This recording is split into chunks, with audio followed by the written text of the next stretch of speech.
The clock behind the bar read 11:47 p.m. when Ellie Wells finally stopped moving. Her shift at Fiore d'Oro had been relentless. 8 hours of balancing trays, memorizing orders, smiling through exhaustion. Her lower back complained with every step, but she'd learned to ignore it years ago. 3 more tables had just cleared out, leaving generous tips that would help cover rent this month. She tucked the bills into her apron pocket and exhaled slowly, leaning against the polished mahogany counter near the entrance. The restaurant was winding down. Most guests had left, but a few lingered over espresso and dessert wine. The kitchen staff was already breaking down stations, the sounds of clattering pots and running water echoing from the back. Manhattan never truly slept, but this late at night, the energy shifted. Outside the floor-to-ceiling windows, taxicabs cruised past slower than usual. Streetlights cast amber pools on the wet pavement.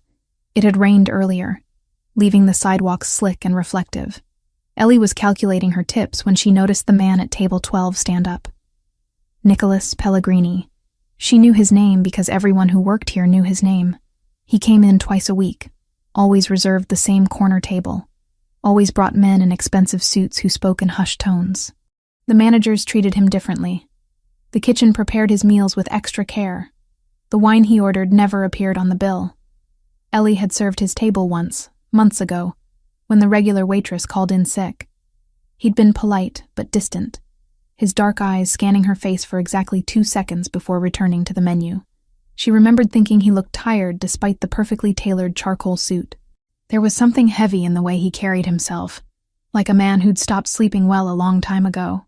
Tonight he stood with 3 other men, all of them adjusting jacket buttons and checking phones. They moved toward the exit with the casual confidence of people who owned the world. Or at least this part of it. Ellie turned her attention to counting the cash in her apron when movement near the entrance caught her eye. The valet. Not the regular one. This guy was new. Maybe started last week. She'd seen him twice before, both times looking uncomfortable in the standard black vest and bow tie. Right now, he looked worse than uncomfortable. He was sweating, not the light sheen from hustling in summer heat, but actual beads rolling down his temples despite the cool November air. His hands shook as he held a set of car keys, fingers fumbling to grip them properly. Ellie frowned. Something felt wrong. The way he kept glancing toward the street, the way he wouldn't make eye contact with anyone, not even the hostess who smiled at him. Nicholas Pellegrini pushed through the front door, followed by his 3 associates. The valet straightened immediately, almost dropping the keys. "Your car, sir," the valet said, voice too high, too rushed. He practically jogged toward the sleek black Mercedes parked directly in front of the restaurant.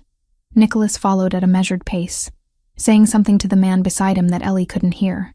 She should have gone back to work, should have finished her closing tasks, but her feet carried her toward the entrance instead, some instinct pulling her forward. The valet brought the Mercedes around fast, too fast. He left the driver's door hanging open and backed away quickly, holding out the keys like they burned his hand. Nicholas reached for them, nodding once in dismissal. That's when Ellie saw it. Through the driver's side window, illuminated by the restaurant's exterior lights, a thin red wire visible beneath the dashboard. Just a flash of color that didn't belong. Her grandmother used to restore old cars in Detroit, taught Ellie the basics. Wiring in a Mercedes looked nothing like that. Nothing in a modern car should have exposed colored wires running loose under the panel. Her body reacted before her brain fully processed the information. "Don't get in!" Ellie's voice cut through the quiet street as she broke into a run. Her worn sneakers slapped against wet pavement. Nicholas turned sharply, hand already on the doorframe. She grabbed his arm with both hands, yanking him backward with force born from pure panic. He reacted on instinct, twisting to break her grip, his other hand moving defensively to push her away. But she held on, stumbling when he shoved her back. "There's something under the dashboard," she gasped, pointing frantically at the car. "A wire. Red. It shouldn't be there." Nicholas froze. His dark eyes locked onto hers for a fraction of a second, searching for deception or madness. Then his gaze shifted to the car, specifically to where she was pointing. One of his men stepped forward. Tall, broad-shouldered, with the alert posture of someone trained to handle threats. "Boss?" Nicholas held up one hand, a gesture so subtle it was almost invisible. "Ethan, get everyone back. 5 meters. Now." The man, Ethan, didn't question. He moved immediately, pulling the other 2 men away from the vehicle. Nicholas grabbed Ellie's wrist and pulled her with him, putting distance between them and the Mercedes. "What exactly did you see?" Nicholas's voice was calm, controlled, but there was steel underneath, red wire, under the steering column, visible through the window. It was just hanging there, not connected properly. Ellie's heart hammered against her ribs. "My grandmother rebuilt cars. That's not normal. That's not factory wiring." Nicholas stared at the Mercedes for 3 long seconds. Then he pulled out his phone and stepped further back, bringing Ellie with him. She realized he still had hold of her wrist, his grip firm but not painful. "Everyone inside," he ordered quietly to his men. "Clear the sidewalk." Ethan was already moving, ushering the restaurant staff who'd gathered near the entrance back through the doors. The hostess looked confused. The manager started to protest, but stopped when Ethan shot him a look. Time seemed to stretch and compress simultaneously. Ellie counted her own heartbeats. 1, 2, 3. The explosion was louder than anything she'd ever heard in her life. The Mercedes erupted into a ball of fire and twisted metal. The blast wave hit like a physical wall, shoving Ellie backward. She felt her feet leave the ground for a moment before Nicholas's body collided with hers, both of them hitting the pavement hard. He covered her. His full weight pressed her into the cold, wet concrete as debris rained down around them. Pieces of metal, glass, burning rubber. The heat washed over them in a wave, followed immediately by choking black smoke. Ellie couldn't breathe, couldn't think. Her ears rang with a high-pitched whine that drowned out everything else. Nicholas shifted his weight, pulling her up with him. His face was inches from hers, lips moving, but she couldn't hear the words through the ringing. Then sound crashed back in all at once. Car alarms, screaming, sirens already wailing in the distance, the crackle of flames consuming what was left of the Mercedes. "Are you hurt?" Nicholas's voice cut through the chaos. His hands moved over her shoulders, her arms, checking for injuries with surprising gentleness. Ellie's palms stung where they'd scraped against the pavement. The right side of her face felt raw, probably from the asphalt, but otherwise, she was intact. "I'm okay. I think. I'm okay." Nicholas stood, pulling her up with him. Ethan appeared beside them, phone already to his ear, barking orders to someone. People poured out of the restaurant now, drawn by the explosion. The manager stood in the doorway, face pale, hand over his mouth. The valet was gone. Ellie scanned the street frantically. He'd been right there, just 20 feet away when she'd yelled. Now the sidewalk was empty except for panicked onlookers. "The valet," Ellie said urgently, grabbing Nicholas's sleeve. "The one who brought the car. He's gone." Nicholas's expression didn't change, but something dark flashed in his eyes. "Ethan." "Already on it," Ethan replied, still on his phone. "Checking cameras. He'd bolted the second you stepped back." The first police car arrived within 90 seconds, followed closely by a fire truck. Then another police car. Then unmarked vehicles that Ellie instinctively knew weren't regular cops. Men in dark suits and FBI windbreakers emerged, establishing a perimeter with frightening efficiency. A bomb in Manhattan meant federal jurisdiction. Automatic response. Ellie watched them work, her mind still struggling to catch up with what had just happened. She'd saved someone's life. Multiple lives. She'd seen something wrong and acted without thinking. Now reality was setting in, cold and sharp. One of the FBI agents approached Nicholas, badge already out. They spoke in low tones, too quiet for Ellie to hear over the commotion. Nicholas's posture remained relaxed, cooperative. But Ellie noticed how Ethan positioned himself strategically between his boss and the growing crowd of first responders. A paramedic touched Ellie's shoulder, making her jump. "Miss, are you injured? Let me take a look at your face." She let the woman guide her toward an ambulance, cleaning the scrapes on her cheek and palms with stinging antiseptic. The paramedic wrapped gauze around her left hand where the worst abrasion had torn the skin. "You're very lucky. the paramedic said softly. If you'd been any closer to that vehicle when it went up. Ellie nodded numbly. Lucky. Right. Through the controlled chaos, she watched Nicholas speak with what appeared to be a senior FBI agent. The man gestured toward the burning wreckage, asked questions. Nicholas answered calmly, occasionally pointing toward the restaurant. At one point, the agent's gaze shifted to Ellie, and she felt the weight of that attention like a spotlight. Before Ethan could steer her away, the senior agent peeled off from Nicholas and crossed toward the ambulance. Miss Wells? He asked, flashing his badge just long enough for her to register the seal. His voice was steady, practiced, the kind that made chaos feel briefly organized. I need the short version. What made you look under the dash? Ellie swallowed. Her mouth tasted like smoke. There was a red wire. It didn't belong there. And the valet. He was watching me. When the car went up, he ran. Describe him, the agent said, already taking notes. Anything. Height, jacket, accent, the way he moved. She forced herself to focus, to pull details out of the fog.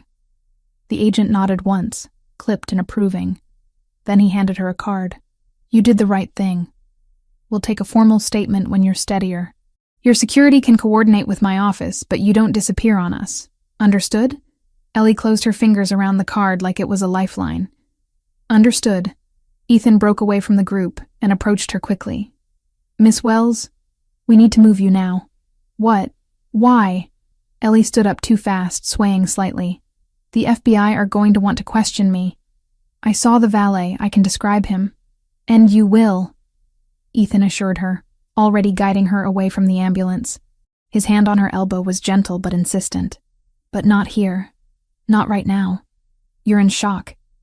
You need somewhere safe to process what just happened. I'm fine.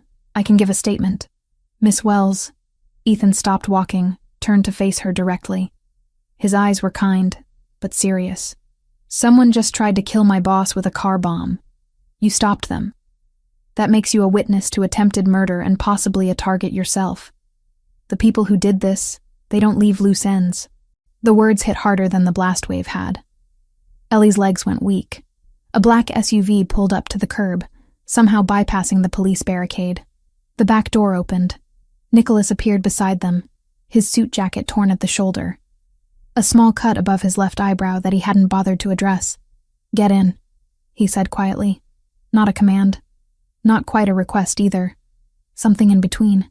Ellie looked back at the burning car, at the FBI agents taking photographs, at the crowd of onlookers filming with their phones. She thought about the valet's sweating face, the red wire, the 3 seconds between her warning and the explosion. I don't even know you, she whispered.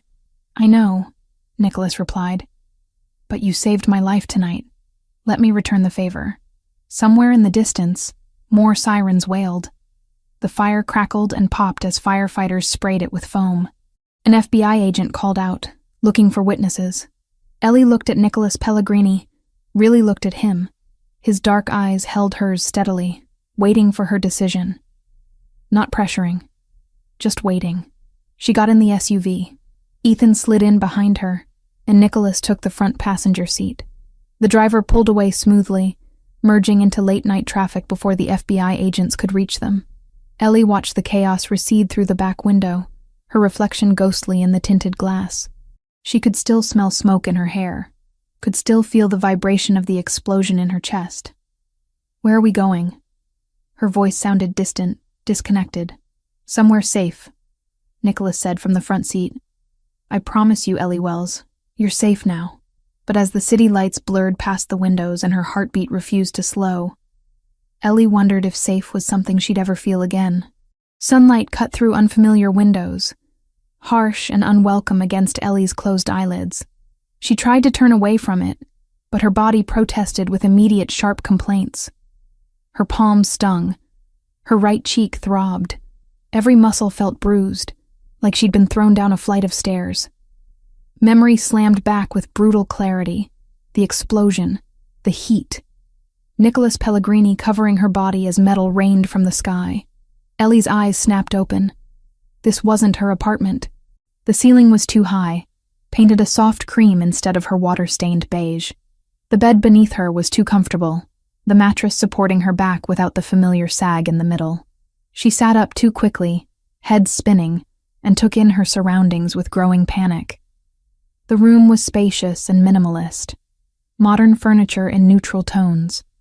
A single piece of abstract art on the wall, all geometric shapes in grays and blacks. Floor-to-ceiling windows revealed a view she recognized immediately. Central Park stretched out below, trees still holding on to autumn colors, which meant she was somewhere on the Upper East Side, somewhere expensive. She was still wearing her work clothes from last night, black pants and white button-down wrinkled beyond redemption. Someone had removed her shoes and placed them neatly beside the bed. Her apron was folded on a chair near the door, tips still tucked inside. Ellie swung her legs over the side of the bed, testing her weight. Everything hurt, but nothing felt broken.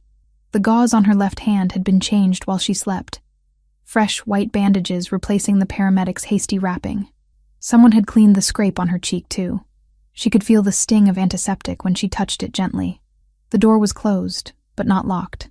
She tried the handle carefully, half expecting resistance. It turned smoothly. The hallway outside was equally immaculate. Hardwood floors polished to a mirror shine, more abstract art, recessed lighting that gave everything a soft, expensive glow. She followed the hall toward voices, her sock feet silent on the wood. The apartment opened into a massive living space. Open-concept kitchen with marble countertops and professional-grade appliances. A living area with leather furniture arranged around a glass coffee table. And beyond it all, those floor-to-ceiling windows offering an unobstructed view of Central Park from what had to be at least 20 stories up. Ethan stood in the kitchen, pouring espresso from a machine that probably cost more than Ellie's monthly rent. He looked up when she appeared, his expression neutral, but not unfriendly. "Good morning, Miss Wells," he said calmly, like finding confused women wandering his kitchen was a regular occurrence. "Coffee?" Ellie's throat was dry. She nodded, not trusting her voice yet.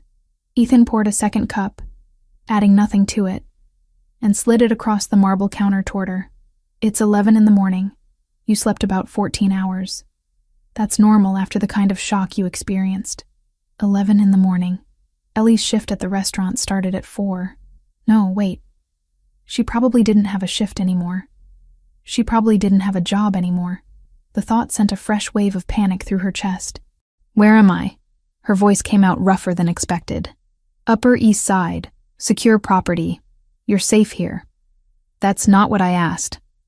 Before Ethan could respond, the front door opened. Nicholas Pellegrini walked in carrying a white pharmacy bag, still wearing what looked like the same suit from last night, though he'd changed the torn jacket for a fresh one. The small cut above his eyebrow had been cleaned but not bandaged, a thin red line visible against his olive skin. He stopped when he saw Ellie, his dark eyes scanning her face with the same assessing look from the night before. "You're awake. Good. How do you feel?" "Like I got blown up," Ellie said flatly. The corner of his mouth twitched, not quite a smile but close. "Fair assessment." He set the pharmacy bag on the counter. "Antiseptic, clean bandages, pain medication if you need it. Nothing prescription, just over the counter, but it should help." Ellie stared at the bag, then at him, then at Ethan, who'd resumed drinking his espresso like this was all perfectly normal. "Why am I here? Where's here exactly? And why wasn't I taken to a hospital or police station or literally anywhere that makes sense?"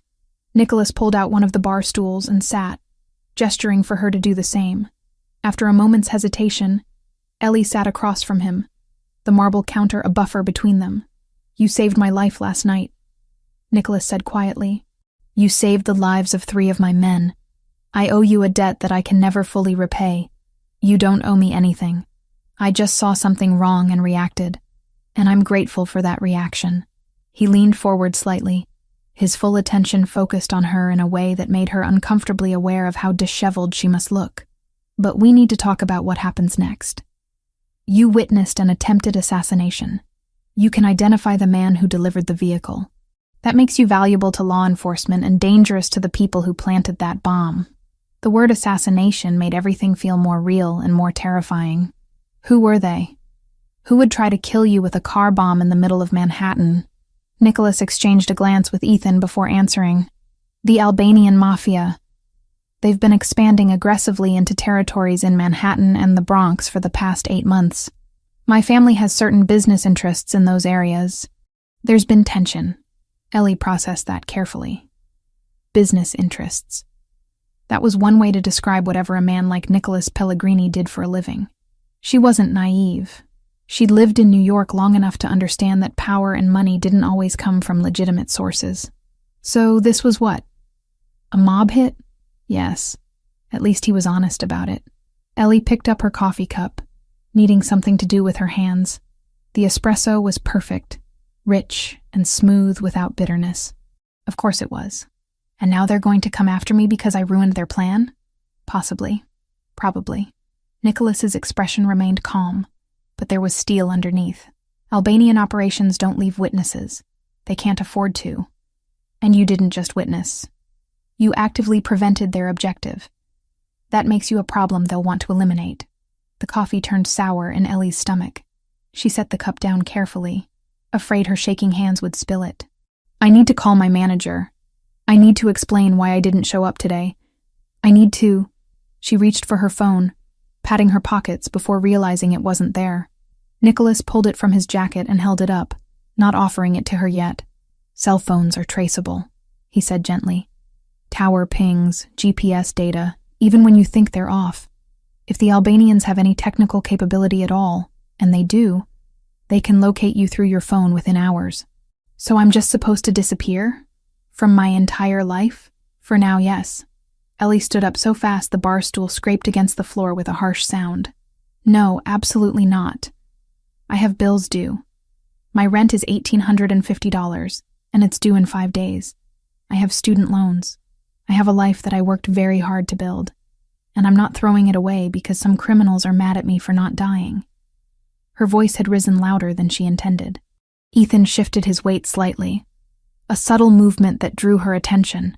He wasn't threatening, just present, watchful. Nicholas remained seated, maddeningly calm. I understand your frustration, Miss Wells. Do you? Do you really? Ellie's hands clenched into fists, ignoring the sting from her bandaged palm. Because from where I'm standing, you live in this place. She gestured at the expensive apartment around them. You have people like Ethan, who do whatever you tell them. You snap your fingers and problems go away. I don't have that. I have $42 in my checking account, and a landlord who doesn't care about sob stories. I can compensate you for your time, Nicholas offered. $5,000 per week while you're under protection. That should more than cover your expenses.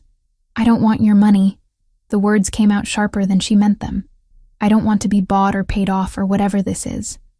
I just want my normal life back. Nicholas stood then, moving around the counter until he was closer to her. Not crowding her space, but close enough that she had to look up slightly to meet his eyes. Your normal life ended the moment you screamed, "Don't get in," he said quietly. I wish that wasn't true. I wish you'd looked the other way, and I'd gotten into that car and you'd finished your shift and gone home, and none of this would be your problem. But that's not what happened. You chose to act. You chose to save a stranger. And now both of us have to deal with the consequences of that choice. Ellie wanted to argue, but the truth of his words settled over her like a weight. He was right. She'd inserted herself into something dangerous, and there was no taking it back now. The FBI is going to want to talk to me, she said, grasping for some piece of normal procedure. I'm a witness to a federal crime. They're not just going to let you hide me away. The FBI does want to talk to you, Nicholas confirmed. My lawyers are currently negotiating the terms of that interview. Given the credible threat to your life, they're arguing that any testimony should be delayed until your safety can be guaranteed. It's a reasonable argument that the Bureau will likely accept, at least temporarily. Of course he had lawyers. Plural. Ellie sank back onto the bar stool, suddenly exhausted despite sleeping 14 hours. Her whole body ached. Her mind felt foggy, struggling to process too much information too fast. How long? She asked. How long do you think I need to hide? I don't know. Could be days. Could be weeks. until we can identify who specifically ordered the hit and neutralize the threat. Neutralize the threat, Ellie repeated. What does that mean exactly? Nicholas didn't answer, which was answer enough. Ethan cleared his throat softly. Miss Wells, while you were sleeping, I took the liberty of contacting Fiore Doro on your behalf. I sent a formal letter of resignation citing a family emergency. Your final paycheck will be mailed to your address. Ellie's head snapped toward him. You quit my job for me? I ended your employment professionally, Ethan corrected. It needed to be done. You can't go back there. The Albanians know that's where you work. It would be the first place they'd look. He was right. Of course he was right. But that didn't make it any less infuriating. So what am I supposed to do? Ellie asked, hating how small her voice sounded. Just sit here in this gilded cage and wait for you to tell me when it's safe to have a life again? You're not a prisoner, Nicholas said firmly. You're a guest under protection. There's a difference. Is there? Because from where I'm sitting, it feels pretty similar. Nicholas studied her for a long moment, his expression unreadable. Then he nodded slowly, as if coming to a decision. 3 days. What? You want a timeline. I'll give you one. 3 days. Give me 3 days to track down the people responsible and deal with the immediate threat. If after 3 days you still want to leave, I won't stop you. But I'm asking you, as the man whose life you saved, to trust me for 72 hours. It was more reasonable than she'd expected. More than she probably deserved given the situation. But 3 days felt like a lifetime when her entire world had just imploded. I want to be able to move around, Ellie said, negotiating terms she barely understood. I'm not staying locked in that bedroom for 3 days. You'll have full access to the apartment. Ethan or someone from my security team will be here at all times, but they'll stay out of your way unless there's a threat. And I'm not a prisoner? You're not a prisoner. Ellie looked down at her bandaged hand, at the gauze wrapped around her palm. She thought about the red wire under the dashboard, the explosion, the heat, the way Nicholas had covered her body without hesitation, protecting her from debris. He could have let her get blown up, could have ignored her warning and gotten himself killed. Instead, both of them were standing here in this expensive apartment negotiating the terms of her temporary captivity.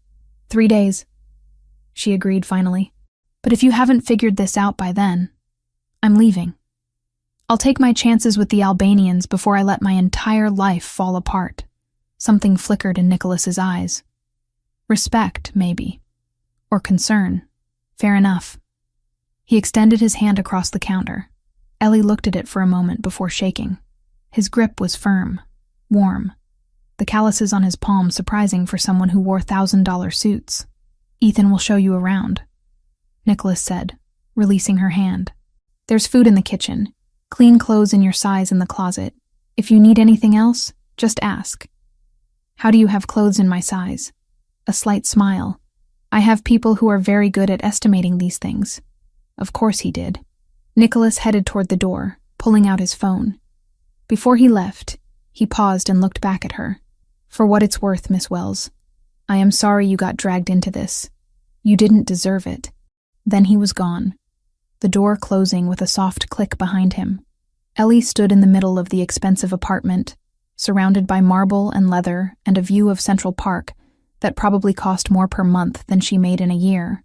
Ethan refilled her coffee cup without asking, the sound of espresso pouring the only noise in the sudden silence. 3 days, she muttered to herself. 3 days to wait while dangerous men hunted for solutions to problems she'd created by doing the right thing. She picked up the coffee cup and walked to the windows, staring out at the city below. People went about their normal lives down there, going to work, meeting friends, living freely. Ellie pressed her forehead against the cool glass and wondered if she'd ever feel normal again. 3 days should have been simple. 72 hours of waiting while Nicholas Pellegrini dealt with whatever threats lurked in the shadows of his world. Then Ellie could walk away, return to her life, pretend none of this had happened, except it was morning of the 3rd day, and the tightness in Ethan's jaw when he arrived told her everything she needed to know before he said a word. Ellie had been awake since 6, unable to sleep past dawn, despite the blackout curtains in her temporary bedroom. She'd showered, changed into clothes from the mysteriously well-stocked closet, jeans and a soft gray sweater that fit perfectly. The bandages on her hand had been changed again, the scrapes on her face starting to fade from angry red to dull pink under the fresh gauze Ethan had left for her. She was making coffee when Ethan came through the front door, phone pressed to his ear, his expression darker than she'd seen in the past 2 days. He ended the call and looked at her. "We have a problem." Ellie's stomach dropped. "What kind of problem?" Ethan pulled out his phone, swiped through something, then turned the screen toward her. It was a grainy photo, clearly pulled from security footage. The angle was from above, showing the entrance of Fiore d'Oro. And there, frozen mid-run, was Ellie. Her face was visible, clear enough to identify even with the poor quality.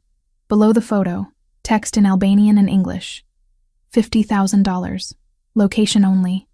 Alive preferred. The coffee cup slipped from Ellie's fingers. It shattered against the marble floor, dark liquid spreading across white stone. "They leaked it last night," Ethan said quietly, pocketing his phone and grabbing paper towels.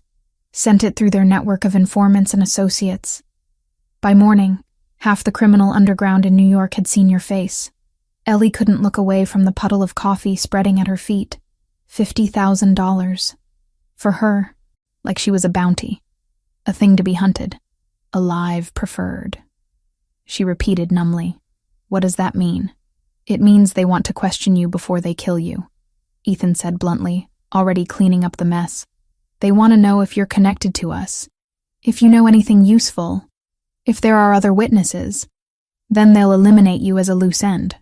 The apartment felt suddenly smaller, the walls pressing in. "You said 3 days. Nicholas said 3 days and I could leave if I wanted. That was before this." Ethan straightened, tossing the coffee-soaked towels into the trash. "I'm sorry, Miss Wells, but walking out that door right now would be suicide. They're looking for you. Actively." Ellie backed up until her spine hit the counter, needing something solid to support her weight. "This isn't fair. I didn't do anything except try to help." "I know. I had a life. I had a plan. I was going to save money, maybe go back to culinary school, open my own place someday." Her voice cracked on the last word. "Now I'm trapped here with a price on my head because I noticed a wire." Ethan's expression softened marginally. "Nicholas is working on it. He's meeting with lawyers right now about delaying your FBI deposition until we can guarantee your safety. And he's putting pressure on Albanian operations, trying to force them to back off. And if they don't back off?" Ethan didn't answer, which was answer enough. The front door opened 20 minutes later. Nicholas walked in wearing a different suit, charcoal with subtle pinstripes. His tie loosened like he'd been pulling at it. He looked tired. Not physically exhausted, but the kind of tired that came from carrying too much weight for too long. His eyes found Ellie immediately, taking in her pale face and rigid posture. "You've heard. $50,000, Ellie said. "Apparently I'm expensive. You're valuable," Nicholas corrected, crossing to the kitchen. "There's a difference. They want you because you're a threat to them. I'm a waitress. Was a waitress." The past tense tasted bitter. "I'm not a threat to anyone. You stopped their operation. You cost them time, money, and credibility. In their world, that makes you dangerous." Ellie laughed, a sharp sound with no humor in it. "This is insane. This entire situation is completely insane." Nicholas poured himself coffee from the pot Ellie hadn't finished making, drinking it black without sugar. He studied her over the rim of the cup, those dark eyes assessing in a way that made her feel simultaneously protected and exposed. "I need to do something," Ellie said suddenly. "I can't just sit here spiraling. My hands need to be busy or I'm going to lose my mind." She moved to the refrigerator before either man could respond, pulling it open and surveying the contents. Someone kept it well stocked. Fresh vegetables, herbs, quality ingredients. Her grandmother's voice echoed in her memory, teaching her that cooking was meditation, that when the world felt chaotic, you could always find peace in the rhythm of chopping, stirring, kneading. "Do you mind if I cook?" The question came out more vulnerable than she intended. Nicholas blinked, surprised. "The kitchen is yours." Ellie started pulling ingredients, moving on autopilot. San Marzano tomatoes, fresh basil, garlic, olive oil that actually smelled like olives, not the cheap garbage from discount stores. Flour and eggs for pasta. Her hands knew what to do even when her mind felt shattered. She worked methodically, finding comfort in familiar motions. Flour piled on the marble counter, shaped into a well. Eggs cracked into the center. Fingers mixing, kneading, the dough coming together under her palms. It took 20 minutes of steady work before her breathing finally slowed to something approaching normal. Nicholas watched from the bar stool, not speaking, just present. Ethan had disappeared into another room, giving them privacy. The pasta dough rested under a clean towel while Ellie started the sauce.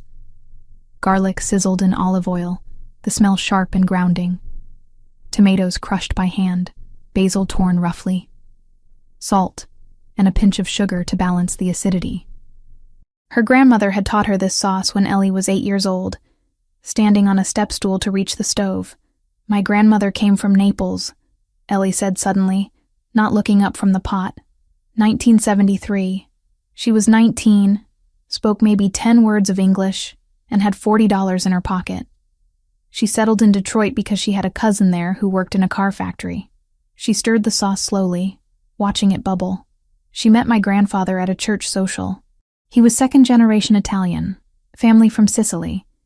They got married 6 months later and opened a tiny restaurant in a bad neighborhood. 20 tables. No liquor license. Just good food and hard work. Nicholas remained silent, letting her talk. "The place did well enough," Ellie continued. "Not rich, but comfortable. My mom grew up in that restaurant, met my dad there when he came in for dinner one night. Eventually, my grandfather died and my dad inherited the business. He ran it for 15 years. She paused, tasting the sauce, adjusting the seasoning. He was a good man in a lot of ways.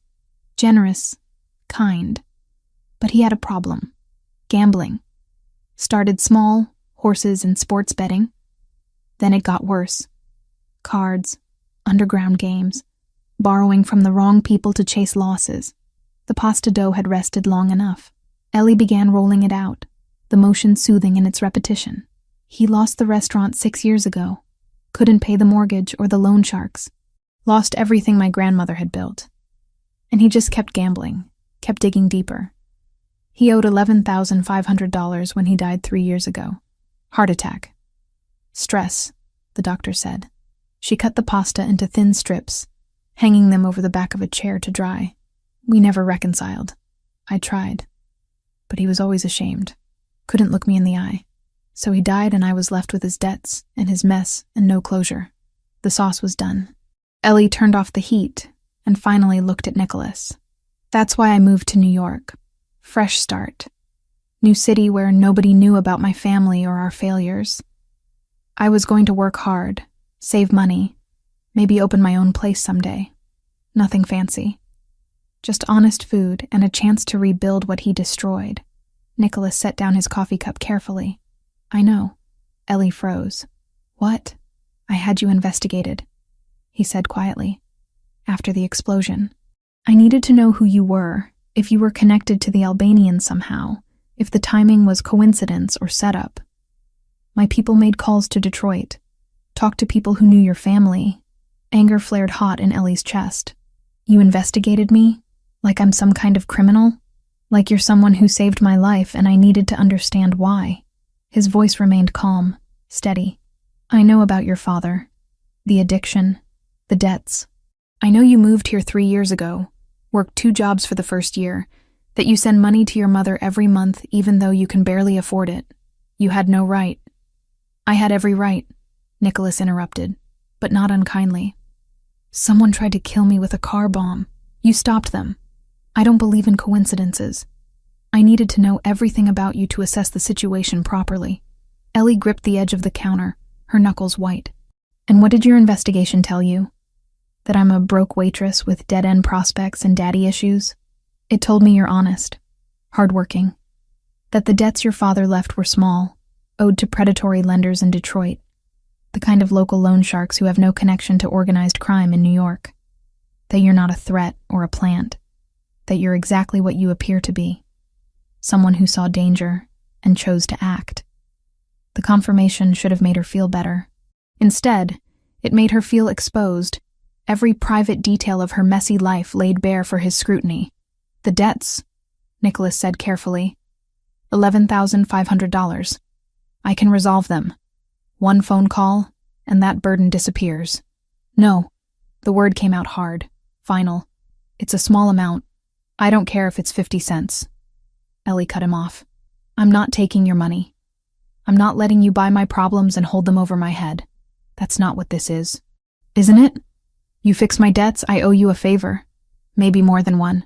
Maybe you decide someday you want something from me and I can't say no because I'm in your debt. That's how this works, right? That's how your world operates?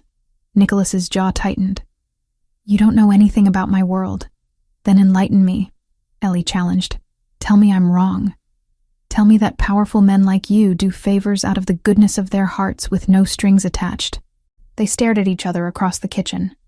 Tension thick between them. Finally, Nicholas nodded once. You're right. In my world, everything has a price. Every favor comes with expectation of return. But that's not what I'm offering you. What are you offering then? A way to eliminate a vulnerability, he said. Those debts make you a target for pressure. Someone could use them against you. Against me by extension since you're under my protection. I want them gone for strategic reasons. Still sounds like strings to me. Then refuse, Nicholas said simply.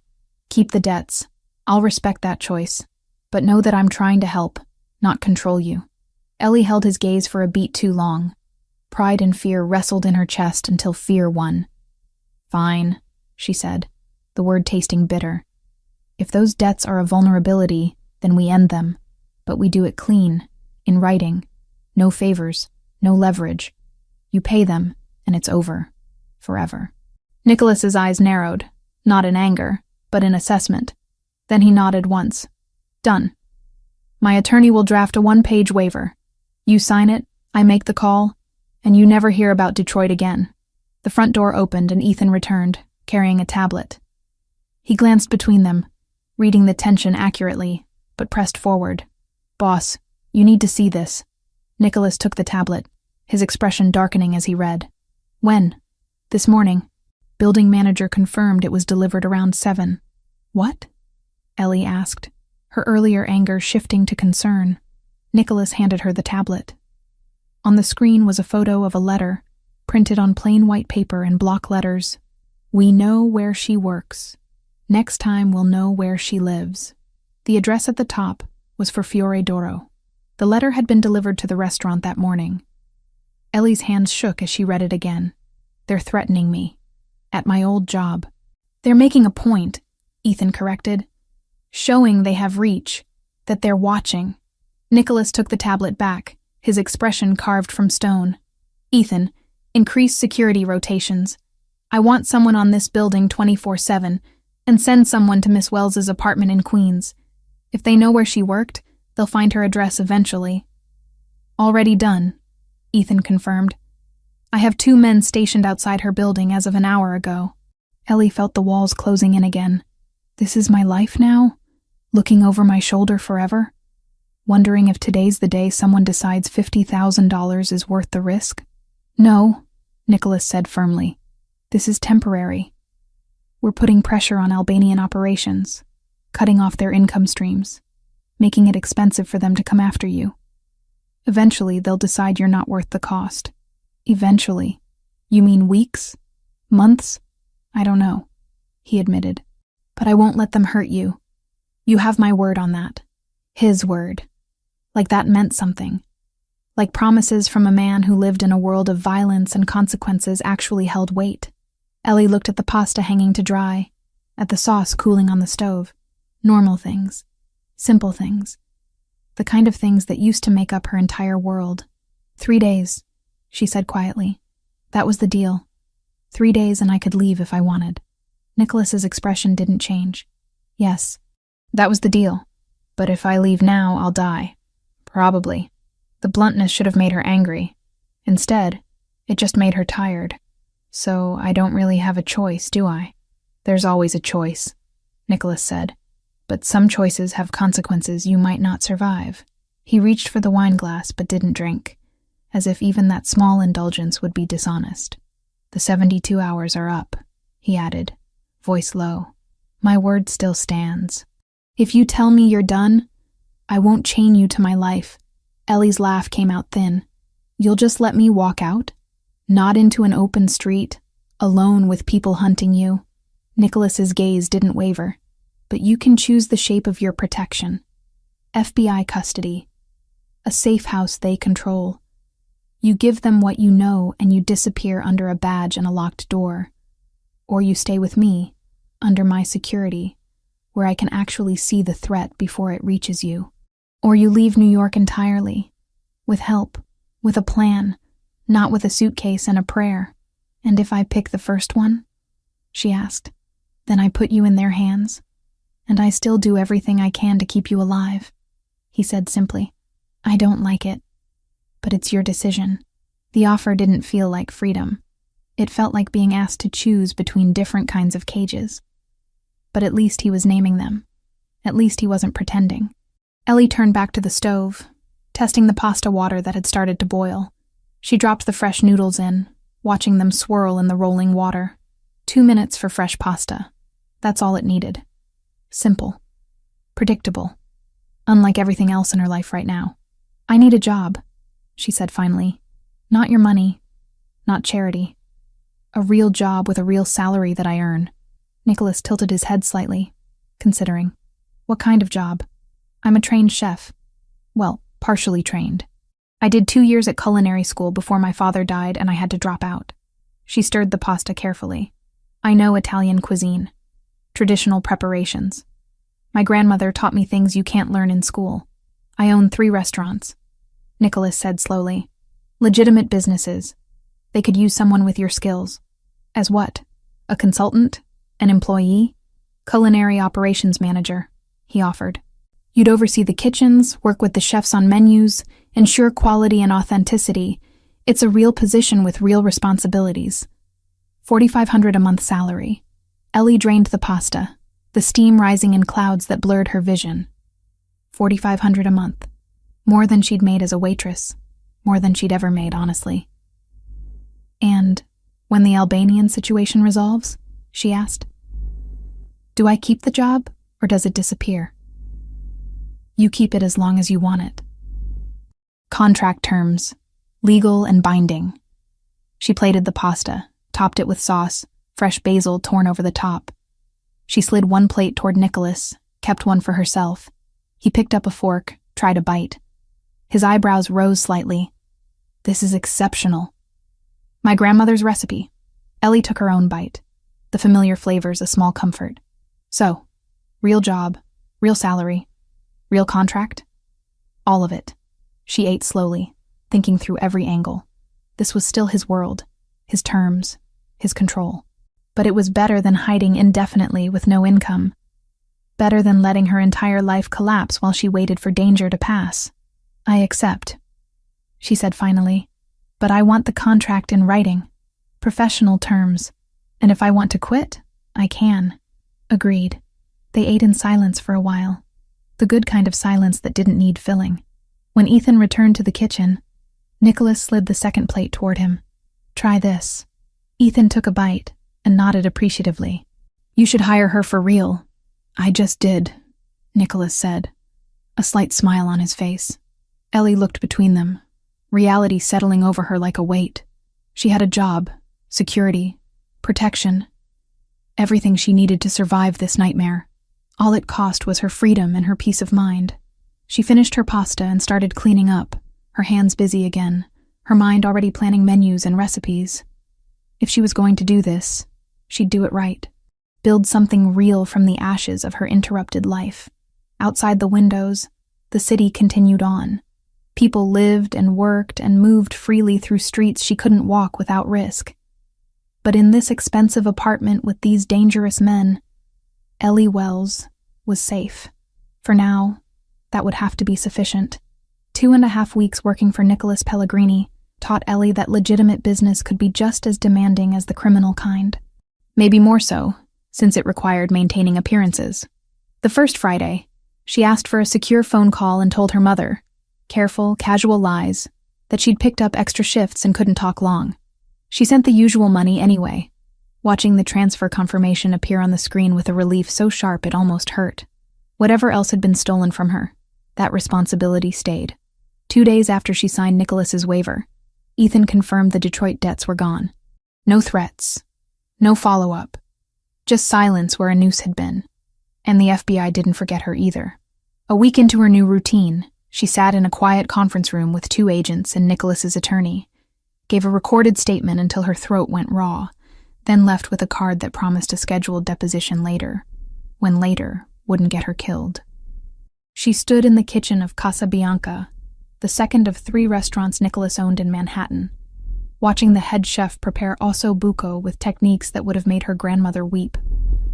The saffron risotto beside it looked acceptable, but the bone marrow hadn't been properly roasted before braising. "The marrow needs to render slowly," Ellie said, keeping her tone professional rather than critical. "If you braise it too quickly, it turns gelatinous instead of silky. Try roasting the bones at 350 for 20 minutes before you add them to the braising liquid." The chef, a man in his 50s named Antonio, who'd initially resented taking direction from someone half his age, nodded thoughtfully. "Like my mother used to do. I forgot that step when I modernized the recipe. Sometimes the old ways work because they actually work," Ellie said. "Not because of tradition, but because the technique is sound." Nicholas leaned against the stainless steel prep counter near the door, watching the exchange with apparent amusement. He'd been accompanying her to these restaurant visits more frequently than necessary. As owner, he could have sent someone else to supervise, could have reviewed her reports remotely. Instead, he showed up personally, asked questions, listened to her explain techniques and ingredient sourcing with genuine interest. Today he wore dark slacks and a black sweater instead of his usual suit, slightly more casual but no less expensive. The scrape on her cheek had finally healed completely, leaving no scar. The bandages on her hand were gone, though the skin remained slightly pink, where the worst abrasions had been. They finished the kitchen inspection and moved to the dining room. Casa Bianca wouldn't open for another 3 hours, the space empty and quiet. Afternoon sunlight filtered through the windows, illuminating dust motes floating in the air. The tables were already set for evening service, white linens crisp and perfect. "Your thoughts?" Nicholas asked, pulling out a chair at a corner table. Ellie sat across from him, flipping through notes on the tablet Ethan had provided her. "The kitchen staff is skilled but inconsistent. Antonio knows classic techniques, but he's been taking shortcuts. The seasonal menu needs updating. Nobody's using autumn vegetables properly. And your wine list is overpriced for what you're offering." "Overpriced how?" "You're charging Manhattan steakhouse prices for wines that should cost 30% less. It's not about the quality. It's about market positioning. You're an Italian restaurant, not a status symbol. People come here for authenticity, not to show off." Nicholas smiled, a real one that reached his eyes. "You're not afraid to be honest. You hired me to improve your restaurants, not to tell you what you want to hear." Ellie set down the tablet. "If you just wanted compliments, you could have hired someone cheaper." "True." He leaned back in his chair, studying her in that assessing way he had. "You've been doing good work these past weeks. The kitchen at Nonna's is running smoother since you reorganized their prep schedule. And the menu changes at Stella increased their weeknight traffic by 18%. "I saw the numbers," Ellie admitted. "It's satisfying, seeing real results from actual work. As opposed to standing around waiting for danger to pass." She met his gaze directly. "I know I'm still under protection. I know there are men watching my old apartment and following me when I leave the Upper East Side. But at least now I'm doing something productive instead of just hiding." "You were never just hiding, wasn't I?" Ellie's voice carried an edge. "Trapped in a gilded cage, waiting for you to solve my problems? Is that what you think this is?" Nicholas leaned forward, his expression sharpening. "A cage? I don't know what this is," Ellie said honestly. "Some days it feels like protection. Some days it feels like control. I can't tell the difference anymore." Before Nicholas could respond, his phone buzzed. He glanced at the screen, his expression shifting immediately. Whatever ease had been in his posture disappeared, replaced by something harder, more dangerous. "Excuse me," he said, standing and moving to the far side of the dining room. Ellie watched him take the call. noting the tension in his shoulders, the sharp edge to his voice even though she couldn't hear the words. Something was wrong. She'd learned to read the small tells over the past weeks. The way his jaw tightened when receiving bad news. The slight narrowing of his eyes when calculating responses. He ended the call and returned to the table. But he didn't sit down. "We need to go." "What happened?" "I'll explain in the car." They rode in tense silence. Nicholas on his phone issuing clipped instructions to people whose names Ellie didn't recognize. The driver navigated through Manhattan traffic with practiced efficiency. Ethan sat in the front passenger seat, also on his phone, his voice low and urgent. When they finally returned to the Upper East Side apartment, Nicholas immediately headed for his office. Ellie followed, ignoring the subtle attempt to exclude her. "What's going on?" she demanded from the doorway. Nicholas looked up from where he'd been pulling files from a locked cabinet. For a moment, she thought he'd tell her to leave, to let him handle his business. Instead, he gestured for her to sit. "We've been putting pressure on Albanian operations for weeks now," he said, organizing papers on his desk. "Cutting off their supply lines, interfering with their protection rackets, making it expensive for them to operate in territories they tried to claim. It's been working. They've lost revenue, lost face with other organizations. They were starting to pull back." "Were?" "They just escalated." Nicholas's voice remained controlled, but there was fury beneath it. "An hour ago they hit one of my warehouses at the Brooklyn port. Arson. Professional job with accelerants. 3 of my men were injured getting everyone else out before the building went up." Ellie's breath caught. "Are they okay?" "The injured men? Burns. Smoke inhalation. They'll recover." He pulled out his phone, showed her a photo. Flames consuming a large industrial building, black smoke billowing into the sky. "The warehouse is gone. Complete loss. I'm sorry." "I don't need sympathy," Nicholas said sharply, then seemed to catch himself. "I need to go handle this. Make sure my people are taken care of. Send the right message about what happens when the Albanians cross certain lines." Ellie stood. "I'm coming with you." "Absolutely not." "Nicholas." "No," he said firmly. "This isn't negotiable. This is an active situation. There could still be Albanians in the area. It's not safe." "Nowhere is safe," Ellie countered. "Not really. You said so yourself. They have my photo. They're looking for me. Whether I'm here or there, I'm a target. Here, you're a protected target." Nicholas moved around the desk toward her. "There, you're exposed. I won't risk that. You won't risk it, or you won't give me the choice." His eyes flashed with something dangerous. "Both. This is my world, my responsibility. I'm not bringing you into a war zone because you're feeling restless." The words stung more than they should have. "That's not what this is." "Then what is it?" Ellie struggled to articulate the feeling that had been building for weeks. "I'm tired of being a passive participant in my own life. Things happen to me. Decisions get made for me. I get protected and managed and told what's safe. But I don't get to choose anything." Nicholas's expression softened marginally. "I understand that frustration. But this particular choice could get you killed. And I can't allow that." "Can't allow," Ellie repeated. "Because you're in charge and I'm just the waitress you saved. Because you saved my life first," Nicholas said quietly. "And I will not let that act of courage be repaid with your death. I won't let them take you from this world because of choices I made, wars I started before you even knew my name." The raw honesty in his voice stopped Ellie's argument cold. She'd seen him angry, seen him calculating, seen him giving orders with absolute authority. But this was different. This was personal. "I need to go," Nicholas said after a moment. "Ethan will stay here with you. 2 guards will be outside. You'll be safe." Ellie wanted to argue more, but she could see it would be futile. "Be careful." Something flickered in his expression. Surprise, maybe, that she cared about his safety. "I will." He left with 4 men, all of them armed, moving with military precision. The apartment felt enormous and empty once they were gone. Ethan settled into the living room with his laptop, monitoring whatever needed monitoring. Ellie paced for 20 minutes before giving up and retreating to the kitchen. She needed her hands busy, needed to create something to offset the destruction happening across the city.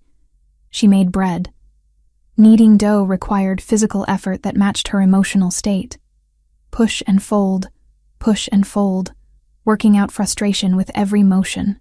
The yeast smell was comforting, familiar, grounding her when everything else felt chaotic. Hours passed.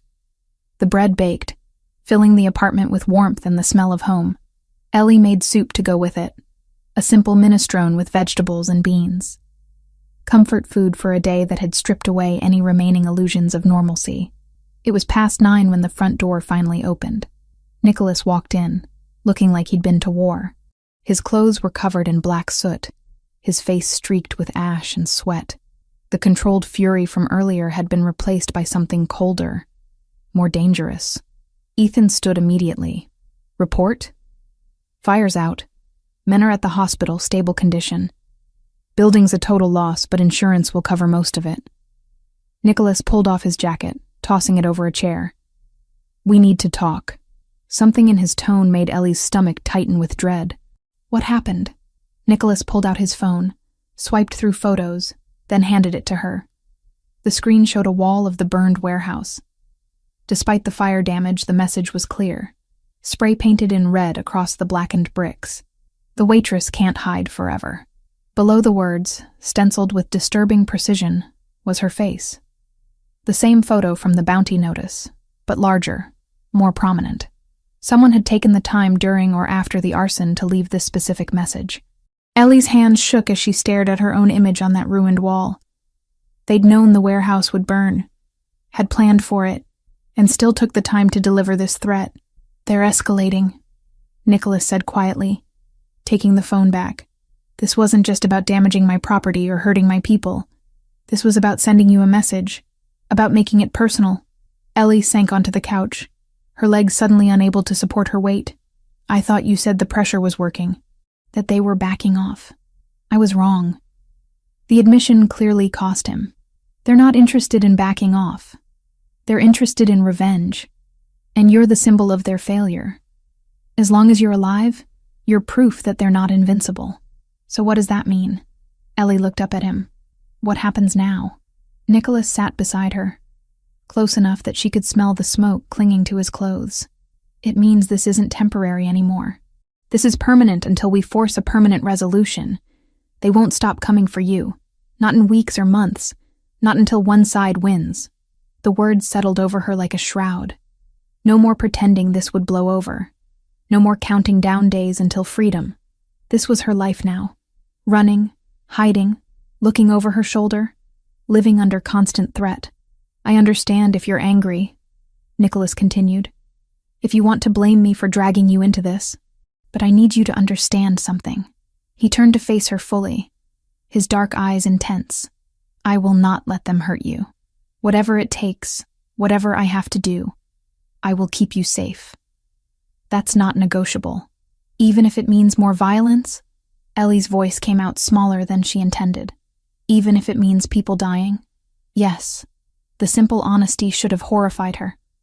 Maybe it would have 3 weeks ago when she was just a waitress worried about rent and tips. But she'd learned too much about his world since then. Understood that in certain circles, protection required strength, and strength sometimes required violence. I'm scared, she admitted quietly. You should be, Nicholas said. Fear keeps you careful, keeps you alive. But you're not alone in this. You have me. You have Ethan and my entire organization working to eliminate this threat. We will find a way to end this. Ellie looked at her own face on his phone screen, spray-painted on a burned warehouse wall like a target.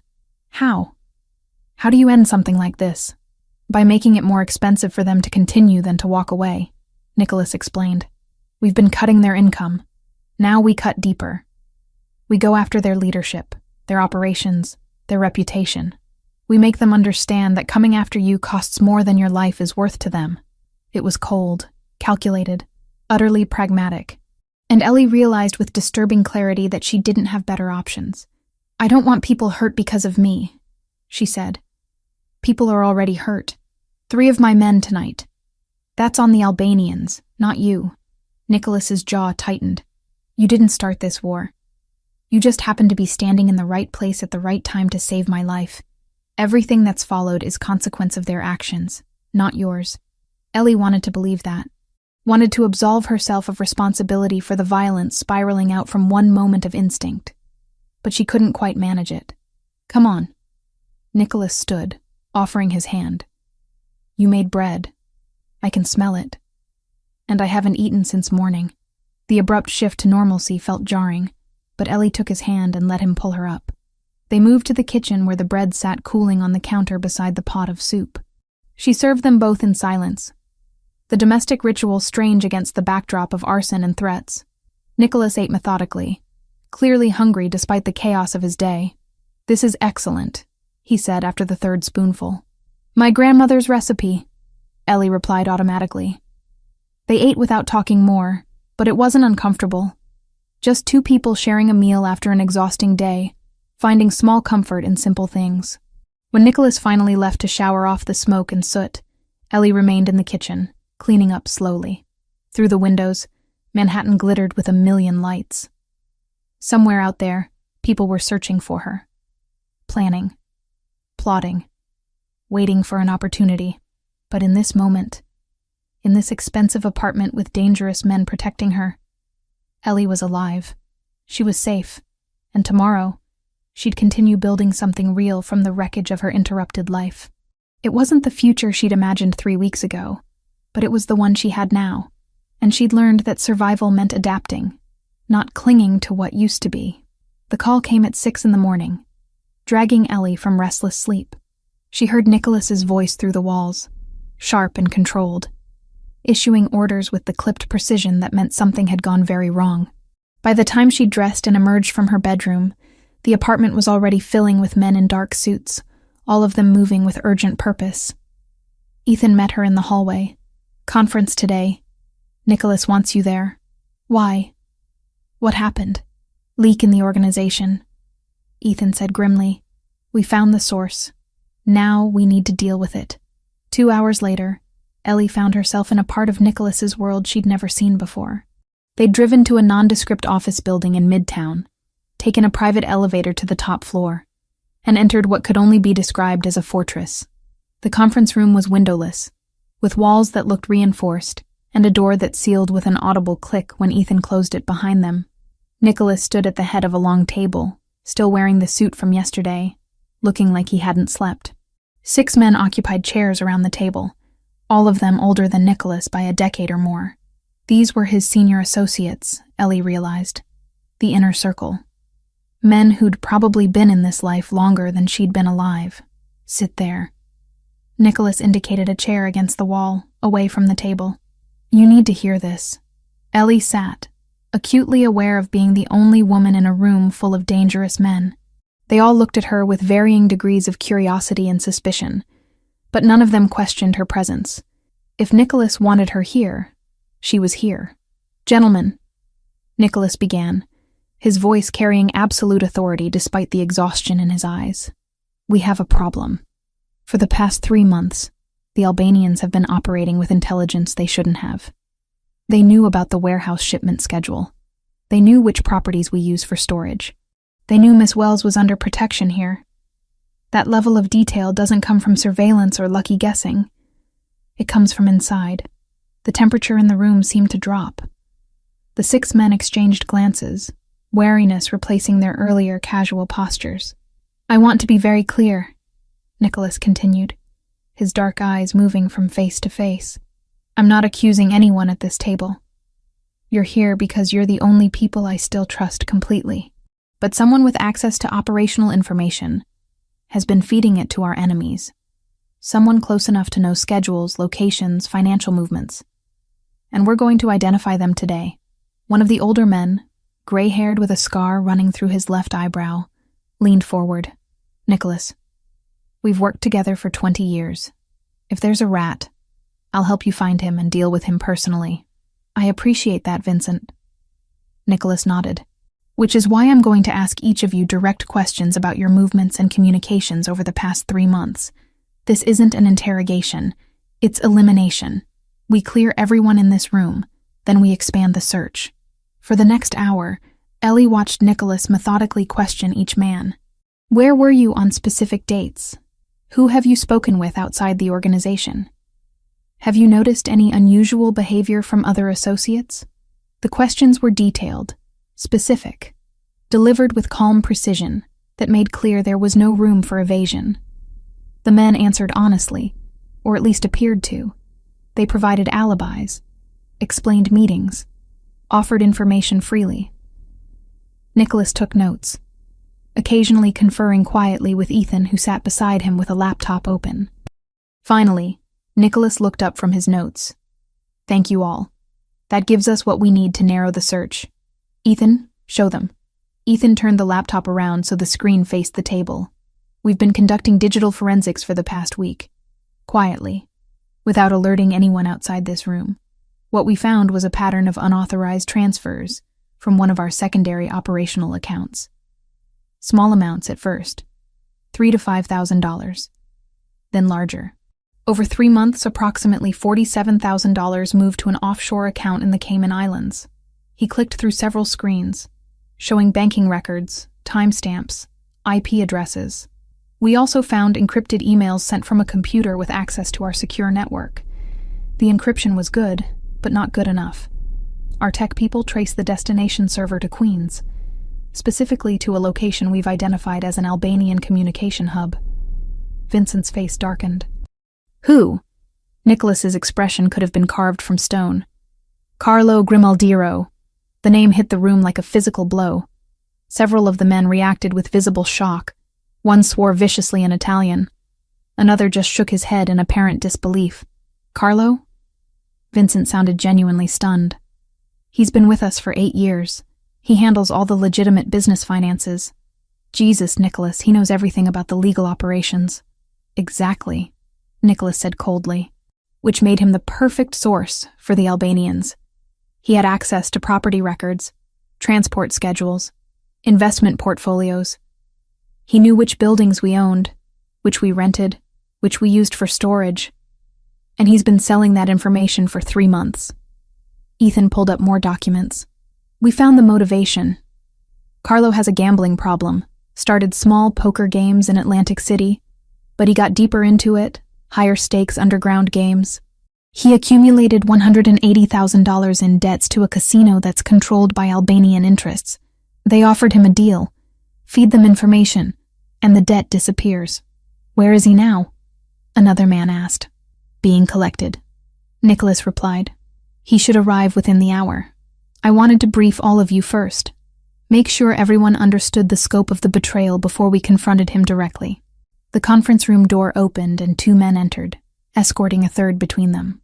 Carlo Grimaldiro was in his mid-50s, balding, with the soft build of someone who spent their days behind a desk. He looked terrified, his face pale and sweating despite the cool air conditioning. The escorts pushed him into a chair at the far end of the table. Carlo's eyes darted around the room, taking in the assembled men, landing finally on Nicholas with something that looked like desperate hope. "Nicholas, there's been a mistake," Carlo started, his voice shaking. "Whatever you think I did, you stole $47,000 from operational funds."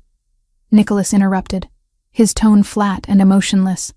"You sent encrypted emails containing proprietary information about our properties and operations to Albanian contacts. You've been doing this for 3 months. These aren't accusations, Carlo. These are facts backed by digital evidence that will hold up in any court, criminal or otherwise." Carlo's face crumpled. "I can explain. They forced me. I didn't have a choice." "Everyone has a choice," Nicholas said coldly. "You chose to gamble money you didn't have.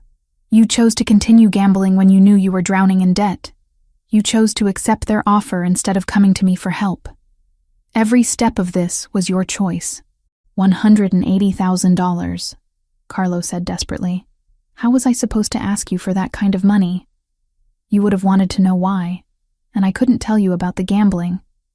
You would have lost trust in me.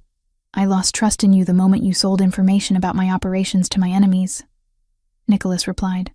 "The gambling, I might have helped with, might have gotten you into treatment, arranged a payment plan, something, but you went to the Albanians instead.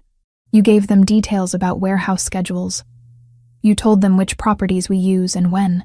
You endangered everyone in this organization, including an innocent woman who has nothing to do with our world. His voice dropped lower, more dangerous. That warehouse fire? 3 men were injured because the Albanians knew exactly when and where to hit us. They knew because you told them. You're not just a thief, Carlo. You're responsible for putting my people in the hospital. Carlo was crying now, tears streaming down his face. I never gave them information about people, I swear, just numbers, financial records, property addresses. I made sure it was only logistics, nothing that would get anyone hurt. You think logistics and violence are separate? Vincent spat from across the table. You think they wanted property addresses so they could send Christmas cards? They used your information to plan attacks, to target our operations, to threaten Miss Wells specifically. You enabled all of it. Ellie had been silent throughout the confrontation, sitting against the wall and observing. Now she understood why Nicholas had wanted her here. This wasn't just about betrayal within his organization. This was about her. The information Carlo had sold had directly contributed to the Albanians' ability to target her, to know where she was being protected, to escalate their threats with precision. What did you tell them about Miss Wells? Nicholas asked, his voice deadly quiet. Carlo shook his head frantically. Nothing, I swear.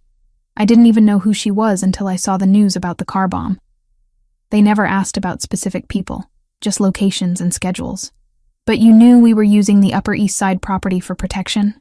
Carlo hesitated, then nodded miserably. They asked which properties weren't used for business. I told them about the residential places. I didn't know why they wanted to know. I thought maybe they were looking for targets to hit when no one was there.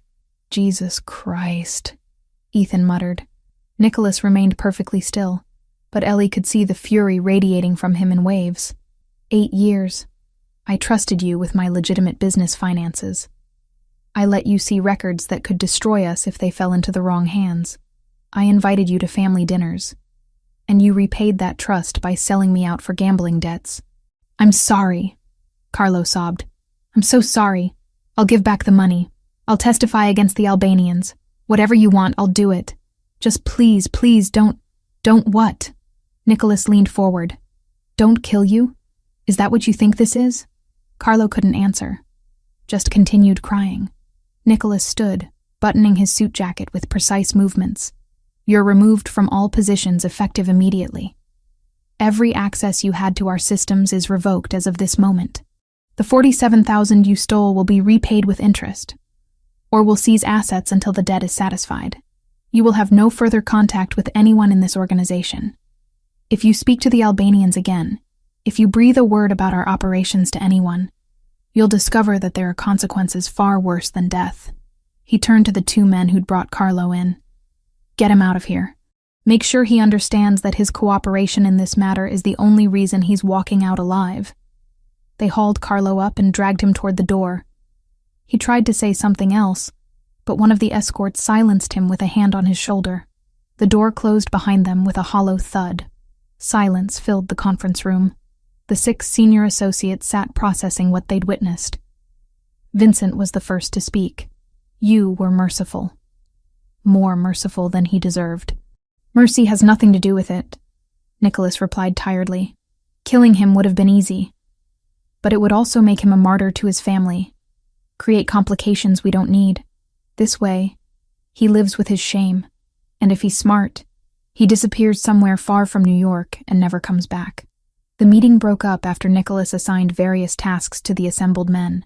Increased security, review of anyone else who might have access to sensitive information, messages to be sent to Albanian leadership making clear that the leak had been identified and closed. As the room emptied, Ellie remained in her chair against the wall. Nicholas stood at the window that wasn't really a window, just a screen displaying a view of the city, providing the illusion of openness in the sealed room. You should go with Ethan, he said without turning around. I have more meetings today. Are you okay? The question came out before Ellie could stop it. Nicholas's shoulders tensed. I'm fine. You're not. Ellie stood, moving closer but maintaining distance. That man worked for you for 8 years. You trusted him, and he betrayed you. That's not nothing. In this life, betrayal is always a possibility, Nicholas said, still not looking at her. You learn to expect it. Expecting it doesn't make it hurt less. Finally, he turned to face her. His expression was controlled, but she could see the exhaustion and something deeper underneath. Pain, maybe. Or disappointment in himself for not seeing the betrayal sooner. "It's my fault," he said quietly. "I should have noticed. Should have seen signs. Carlo's been distant for months, stressed. I attributed it to the pressure of managing 3 restaurants' finances. I didn't dig deeper. You're not responsible for his choices. I'm responsible for everyone in this organization. Their safety, their loyalty. When someone betrays that, it reflects on my leadership, on my judgment." Nicholas ran a hand through his hair, the first crack in his composure. 3 men were burned in that warehouse fire. They're in the hospital right now because I didn't catch Carlo's betrayal fast enough to prevent the attack. That's on me. Ellie didn't know what to say. She couldn't offer empty reassurances or platitudes. This was his world, his responsibility, his burden. All she could offer was presence, understanding without judgment. "I need to work," Nicholas said after a moment. "There's a lot to handle today." "I'll go with Ethan," Ellie agreed. But she paused at the door. "For what it's worth, you handled that situation with more restraint than most people would have. Carlo's alive because you chose mercy over revenge. That says something about the kind of man you are." She left before he could respond, following Ethan down the hallway to the elevator. They rode back to the Upper East Side in silence, both processing the morning's events. The apartment felt strangely empty when they arrived. Ethan disappeared into his usual spot with his laptop, monitoring communications and security feeds. Ellie made lunch neither of them really wanted, just needing the familiar rhythm of cooking to settle her mind. The afternoon stretched long and quiet. Nicholas didn't return. Ellie worked on restaurant reports, reviewed menus, but her mind kept drifting back to the conference room, to Carlo's tears and Nicholas's cold fury, to the weight of betrayal and the price of misplaced trust. It was past 11 when she finally heard the front door open. Nicholas entered alone, having dismissed his usual security escort downstairs. He looked utterly drained, moving with the careful precision of someone operating on willpower alone. Ellie was in the kitchen, unable to sleep, making tea she didn't particularly want. She watched him head toward his office without acknowledging her presence. She should let him be, should respect his space and his process. But something pulled her forward, following him down the hall to the office door he'd left slightly ajar. Inside, Nicholas sat in the dark, a glass of whiskey in his hand, staring at nothing. He didn't react when Ellie entered. Didn't tell her to leave. Just sat there in the shadows, lost in thoughts she couldn't access. Ellie settled into the chair across from his desk and waited. She didn't speak, didn't offer comfort or advice or any of the useless things people said when they didn't understand what someone was going through. She just sat with him in the darkness, sharing the silence. "I knew his children," Nicholas said finally, his voice rough. "Carlo's kids. They're grown now, have families of their own. But when they were young, I went to birthday parties, school graduations. I was part of their lives because Carlo was part of mine. I'm sorry. I trusted him completely. Never questioned his loyalty or his competence. Never thought to look deeper when he started showing signs of stress." Nicholas took a drink, the whiskey catching the ambient light from the hallway. "And now, I have to live with the fact that my blindness put people at risk. Put you at risk." Ellie leaned forward. "Carlo made his choices, not you. He could have asked for help with his gambling problem. He could have come clean before it got out of control. He chose the Albanians instead. That's not your fault. Part of leadership is seeing these things before they become catastrophic. You're not psychic. You can't read minds or predict every possible betrayal." She paused, choosing words carefully. "You did what needed to be done today. You protected your organization and removed a threat. That's what good leaders do." Nicholas finally looked at her. Really looked at her, his dark eyes catching hers across the desk. "You shouldn't be here. You should be angry with me for dragging you into this mess." "I'm not angry." "Why not?" He sounded genuinely curious. "Your life was destroyed because of me. Because the Albanians want revenge for my continued existence. You should hate me." "I saved your life," Ellie reminded him. "That was my choice. Everything that followed was consequence, yes. but not consequence I regret. These past weeks, working with your restaurants, building something real, it's more than I had before. More purpose, more challenge, more of a future than washing dishes and counting tips. That's rationalization. Maybe, she admitted, or maybe it's just the truth. I can't change what happened. I can only decide how I respond to it. And I'm choosing to see opportunity instead of catastrophe. Nicholas set down his glass and stood, moving around the desk until he was closer to her. In the dim light, his features were all sharp angles and shadows, intimidating and vulnerable at the same time. I care about you, he said quietly. More than I should, more than is wise given everything happening. But I need you to know that. Need you to understand that protecting you isn't just obligation anymore. It's personal. Ellie's breath caught. She'd sensed the shift in him over the past weeks. The way he looked at her sometimes when he thought she wasn't paying attention. The way he found excuses to accompany her to restaurant inspections, to share meals, to exist in her space. But hearing him say it aloud made it real in a way that felt both terrifying and inevitable. I care about you too, she admitted. I probably shouldn't. You're a criminal. Your world is violence and consequences I don't fully understand. But I do. I care. Nicholas reached out slowly, giving her time to pull away. When she didn't, his hand cupped her face gently, his thumb tracing the line of her cheekbone where the scrape had finally healed completely. This is a terrible idea, he said softly. Probably the worst. Ellie agreed. He kissed her then, carefully at first. Testing. She leaned into it, her hands finding his shoulders, pulling him closer. The kiss deepened, weeks of tension and unspoken feelings finally finding expression. When they finally broke apart, both breathing harder, Nicholas rested his forehead against hers. We can't undo this, he said quietly. Once we cross this line, everything changes. Everything already changed, Ellie replied. 3 weeks ago when a car exploded. This is just another change in a series of them. He kissed her again, less carefully this time, and Ellie let herself fall into it. Tomorrow would bring more complications, more dangers, more impossible choices. But tonight, in the darkness of his office with the city sleeping outside, they found something simple and true in the chaos of their tangled lives. The maps spread across the dining table looked tactical, military-grade precise. Ellie had come out of her bedroom at 7 a.m, drawn by voices, and found Ethan and Nicholas hunched over detailed schematics of what appeared to be an industrial complex. Red marks indicated entry points. Blue showed potential exit routes. Black X's marked positions she didn't want to think about too carefully. What is this? She asked from the doorway. Both men looked up. Ethan's expression became carefully neutral. Nicholas straightened, rolling his shoulders like they'd been bent over the maps for hours. We found them, Nicholas said simply. Carlo gave us enough information to triangulate their main operations center. Warehouse complex in Queens, industrial area, mostly abandoned buildings. They've been using it as a base for the past 6 months. Ellie moved closer, looking at the map spread across expensive wood.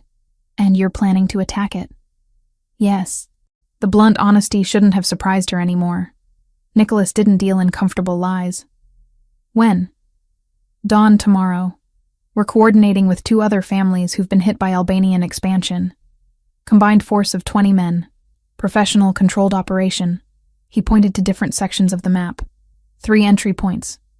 Ethan commands 8 men here, covering the south exits. I take 12 through the main entrance. The Ricci family sends spotters to prevent civilian casualties if anyone wanders into the area. Ellie's stomach tightened. She'd known violence was part of his world, had witnessed the aftermath with the warehouse fire. But this was different.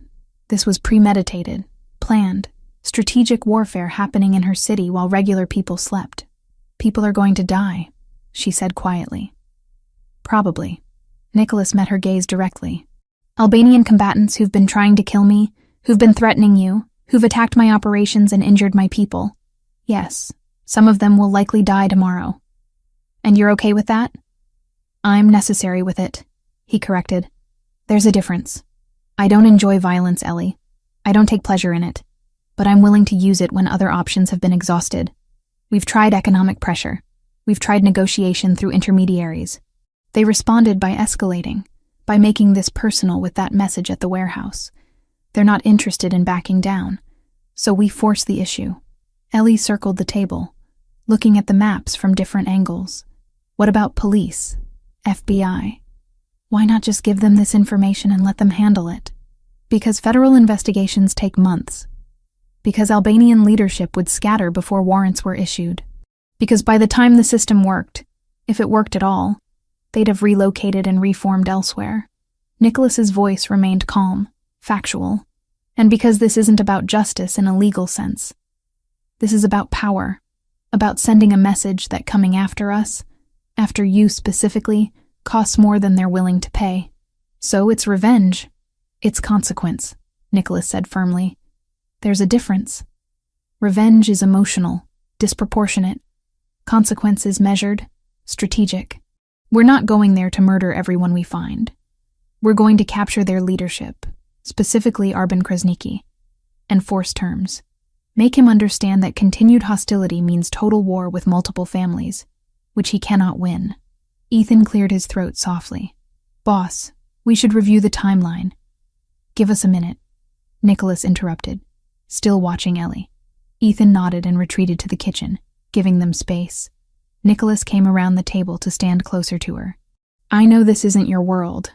I know it seems brutal and wrong by the rules you grew up with. But it's the reality of the situation we're in.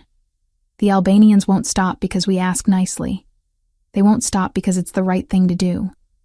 They'll stop when continuing becomes too expensive, when they understand that their survival depends on leaving us alone. And the people in that warehouse? Ellie gestured at the maps. The ones who aren't leadership? The guys just following orders? They'll have opportunity to surrender, Nicholas said. This isn't a massacre. It's a targeted operation. We want Arben alive. We want his lieutenants alive if possible. Anyone who drops their weapon and steps back walks away. But anyone who fights back will be met with appropriate force. Appropriate force. Such clinical language for violence and death. Ellie looked at the maps again, at the careful planning that had gone into this operation. She thought about the past weeks, about the bounty on her head, about seeing her face spray-painted on a burned warehouse wall, about living in constant fear, constantly looking over her shoulder. Her entire life collapsed because she'd noticed a red wire. I don't want innocent people hurt, she said finally. Neither do I. That's why we're doing this at dawn, when the area is empty. That's why we have spotters to keep civilians away. That's why the plan is capture and negotiate, not indiscriminate violence. But if they fight back, then we defend ourselves with lethal force if necessary. Nicholas didn't flinch from the truth. I won't ask my people to die to protect men who are actively trying to kill them. That's not reasonable or realistic. Ellie crossed her arms, feeling cold despite the warm apartment. I hate that this is happening.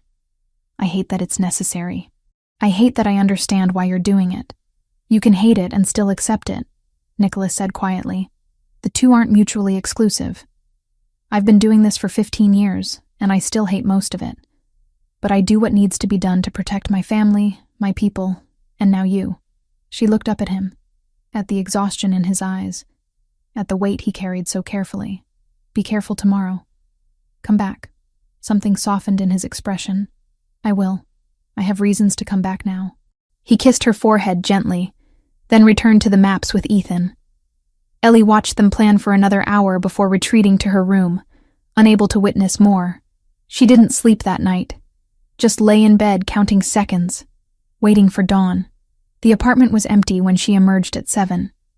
Nicholas and Ethan had left hours earlier, taking most of the security detail with them. Only one guard remained, stationed outside the front door.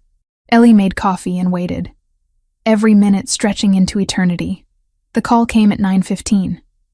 Ethan's voice, terse and professional. It's done. We're heading back. Boss is fine. Ellie's legs nearly gave out with relief. She sank onto the couch, phone pressed to her ear. What happened? Full debrief when we get there. 30 minutes. He ended the call. Those 30 minutes were the longest of Ellie's life. She paced the apartment, unable to sit still, replaying every terrible possibility. When the front door finally opened, Nicholas walked in followed by Ethan and 3 other men, all of them looking like they'd been through hell. Nicholas's suit jacket was gone. His white shirt had blood on the left sleeve, torn fabric revealing a bandage underneath. His face was smudged with dirt and what might have been gunpowder residue. But he was walking, talking, alive. "You're hurt," Ellie said, already moving toward him. "Graze. Bullet caught the outside of my arm." Ethan field dressed it. "I'm fine." Nicholas caught her hands before she could touch the wound. "It looks worse than it is." "Sit down. Let me see it properly." He didn't argue, just settled onto the couch while Ellie retrieved the first aid kit Ethan kept stocked. She carefully cut away the field bandage, revealing a long, shallow wound along his bicep. The bullet had torn skin and muscle but missed anything vital. It had been cleaned and dressed competently, but she redid it anyway, needing to do something useful with her shaking hands. "Tell me what happened," she said while working. Nicholas winced slightly as she applied fresh antiseptic.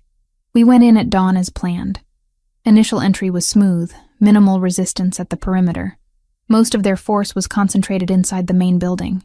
We cleared the outer structures first, gave everyone opportunity to surrender. About half did. The others retreated to defend the central office where Arbin was coordinating." He paused while she wrapped fresh gauze around his arm. "The fighting was intense for about 40 minutes. Close quarters, limited sightlines. Ethan's team secured the south exits, prevented anyone from escaping that way. My team pushed through the main corridor. Eventually, we cornered Arbin and his top 3 lieutenants in the office. Standoff for 10 minutes while we negotiated terms. He surrendered. He saw reason," Nicholas said dryly. "Representatives from the Vitale and Ricci families were there as witnesses. We made it clear this wasn't just about me. This was 3 Italian families united against Albanian expansion. Fight us all and lose everything or accept terms and walk away intact. Arbin's not stupid. He was outnumbered 3-1 with no escape route and no reinforcements coming. He accepted terms." Ellie finished securing the bandage and sat back. "What terms?" "Complete withdrawal from Manhattan and Bronx territories. No operations, no claims, no presence. They return to their established areas in Queens and stay there. In exchange, we don't pursue further action against their organization." Nicholas flexed his arm carefully, testing the bandage. "And most importantly for you, the threat against you ends immediately and permanently. That was non-negotiable. I made it very clear that if anything happens to you, the agreement is void and total war begins with Arbin being the first target." He agreed to that. He had a gun pointed at his head, and 3 family representatives explaining exactly what would happen if he refused. "Yes," he agreed. Nicholas pulled her closer with his good arm. "It's over, Ellie. The war, the threats, the bounty. You're safe now." The words should have brought immediate relief. Instead, Ellie felt numb, unable to fully process that the nightmare was actually ending. Just like that? He just agrees and it's done? These kinds of agreements hold weight, Ethan said from across the room. They were witnessed by neutral parties from other families. Breaking them would mean war not just with us, but with everyone who witnessed the terms. Arbin's not going to risk that. He's a businessman first. He'll honor the agreement, because violating it costs more than his pride is worth. Nicholas's phone buzzed. He checked it and nodded. The other families are confirming. Word spreading through the criminal network. The Albanian threat to you is officially over. Anyone who comes after you now does it without Arbin's backing and would be violating a witnessed agreement. That's a death sentence in this world. Ellie looked between them, still struggling to believe it. So I can go home, back to my apartment, live normally? Yes, Nicholas said simply. Though I hope you'll choose not to. What do you mean? He stood, moving to the window despite his injury. During negotiations with Arbin, there were parallel discussions with other parties. Detroit loan sharks, specifically. The ones your father owed money to. I purchased his debt, all $11,500 of it, and canceled it. That vulnerability no longer exists. Ellie's breath caught. You said you wouldn't do that. I told you I didn't want... You said you didn't want charity or to owe me favors, Nicholas interrupted. This isn't either. This was strategic elimination of a potential weakness.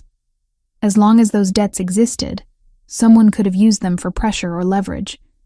I remove that possibility. The debt no longer exists. That's still you controlling my life. That's me protecting you completely. He turned to face her. And there's more. The restaurant your father lost. The one your grandmother built in Detroit. I located the current owner, who'd been trying to unload it for 2 years. I purchased it through intermediaries. The property is now in your name, transferred legally. You own it free and clear. Ellie stood slowly, her mind struggling to process the information. You bought my grandmother's restaurant? The building and land, yes. What you do with it is entirely your choice. Sell it, reopen it, tear it down and build something else. It's yours. She should have been angry, should have felt manipulated or controlled. Instead, she felt something crack open in her chest. A wound she hadn't realized she'd been carrying for 6 years. The restaurant her father had lost, the symbol of his failures and her family's destruction, was hers now. Not a burden anymore. A possibility. Why? Her voice came out rough. Because you deserved closure. Because that place meant something to you beyond money or property. Because I can give you that, and it cost me nothing compared to what you've sacrificed because of me. Nicholas crossed back to her. And because I'm trying to show you that what I feel for you isn't about control or obligation. It's about caring for someone and wanting to give them the things that matter. Ellie's eyes burned with tears she refused to let fall. That's too much. The debts, the restaurant, it's all too much. It's exactly right, he said firmly. You saved my life. You got dragged into a war you didn't start. You've handled everything with more grace and strength than anyone could reasonably expect. This isn't charity or manipulation. This is me trying to give you back some of what you lost. She looked at this man who'd entered her life through violence, who operated in a world of consequences she barely understood, who'd just come back from a firefight with a bullet wound he was treating like a minor inconvenience. This dangerous, complicated man who was offering her freedom and closure wrapped in gestures that should have terrified her. My brother, Nicholas said quietly. Marco. I told you he died in a car bomb 5 years ago. I remember. I never found who ordered it. Never got justice or revenge or even understanding. I've carried that weight every day since, wondering if I'd been more careful, more paranoid, if I could have saved him. His dark eyes held hers. When that Mercedes exploded, and you were underneath me, debris raining down, I realized I had a chance I didn't get with Marco. A chance to actually protect someone who mattered, to not lose someone else to this life. I'm not your brother. No, but you're someone I care about. Someone who deserves better than living in fear and looking over her shoulder forever. So yes, I eliminated the debt and bought the restaurant. I'd do it again. I'd do more if I could. Ellie reached up and touched his face, feeling the roughness of stubble, the warmth of living skin. Thank you. For all of it, even though it terrifies me how much power you have to change my life with a few phone calls. That power only matters if I use it to help, not control. Nicholas covered her hand with his. I'm not trying to own you, Ellie. I'm trying to free you. She believed him. Maybe that was naive, maybe dangerous, but she believed the sincerity in his voice and eyes. So it's really over? The Albanians, the threats, all of it? It's over. You're safe. You can go back to your apartment if you want. Resume your life. Or, he paused, seeming uncharacteristically uncertain. Or you could stay. Keep working with the restaurants. Keep being part of this complicated mess we've built. The choice is entirely yours. Ellie looked around the expensive apartment that had been her cage and sanctuary for weeks. Looked at Nicholas with his bandaged arm and exhausted eyes. Looked at Ethan in the kitchen, pretending not to listen while definitely listening. I don't know what I want yet, she admitted. Everything's been chaos and survival for so long. I need time to figure out what normal even looks like anymore. That's fair, Nicholas agreed. Take all the time you need. The job offer stands regardless. You're good at what you do. The restaurants are better with you involved. That's business reality, not personal favors. She appreciated that distinction more than he probably realized. Can I see the property deed? For the restaurant? He pulled out his phone, swiped through files, then showed her. There it was, legal and official. The building on Gratiot Avenue in Detroit, the one her grandmother had opened 50 years ago, now registered in Ellie Wells's name. "I need to sit down," she said quietly. Nicholas guided her to the couch, sat beside her, and just let her process. The war was over. The debts were cleared. Her grandmother's legacy was restored. And she was somehow more terrified now than when people were actively hunting her. Because now she had to figure out what came next, without the structure of survival driving every decision. "One step at a time," Nicholas said, reading her expression. "You don't have to decide everything today. What happens with us?" The question escaped before she could stop it. He considered for a moment before answering. "That depends entirely on what you want." "I know what I want. I want you in my life, whatever form that takes.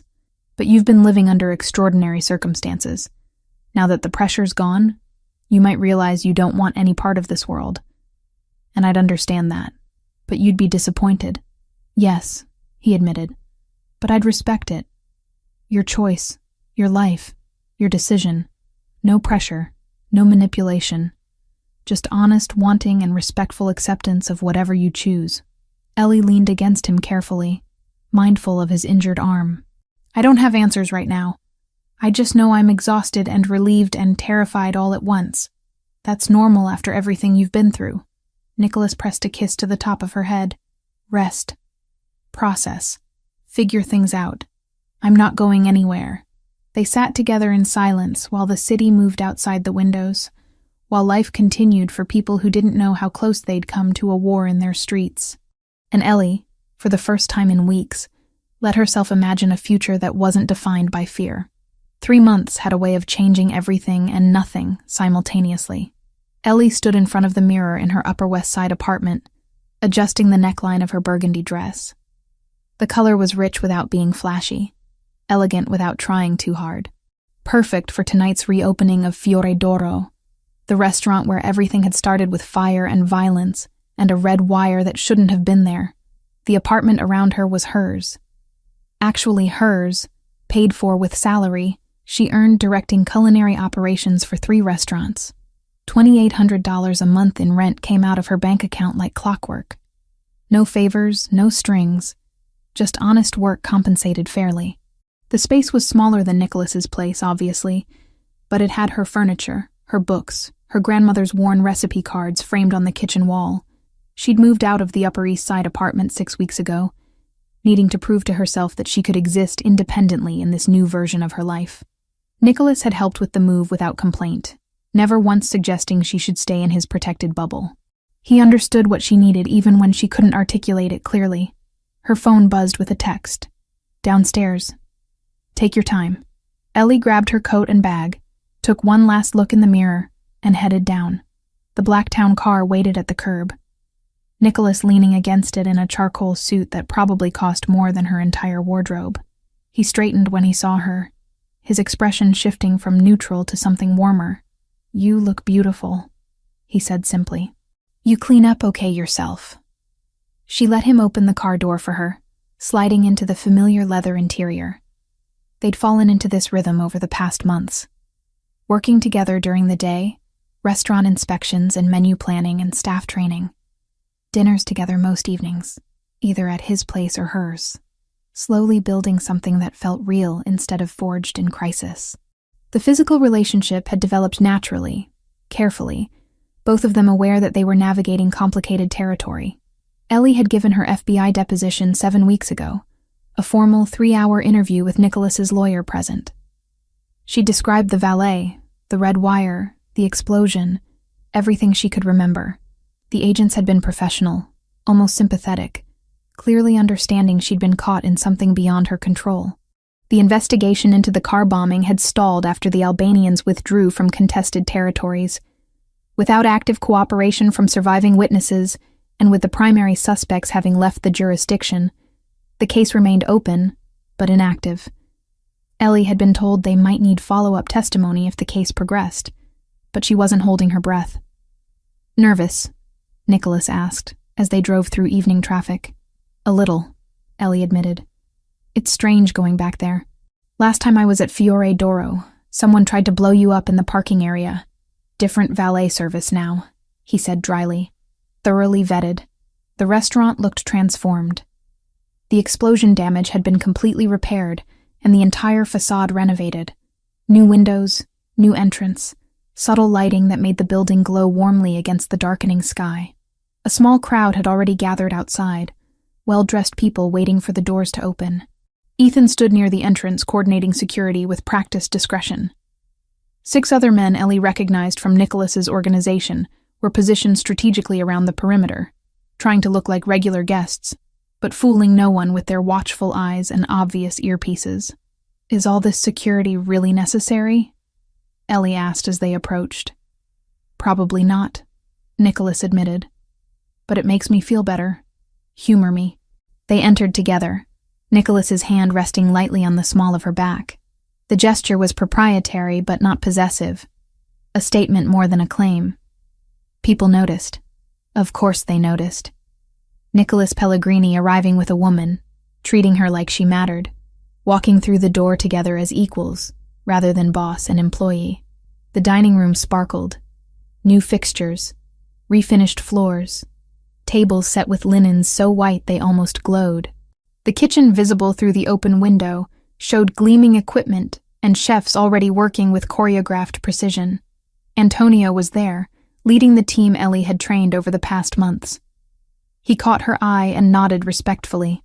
"Miss Wells," the hostess greeted warmly. "Mr. Pellegrini, your table is ready." They were led to a private corner table with a view of both the dining room and the street outside. Ellie could watch the organized chaos of opening night while maintaining some semblance of privacy. Nicholas held her chair, waited until she was settled before taking his own seat. The restaurant filled quickly. Ellie recognized some faces from the other Pellegrini establishments.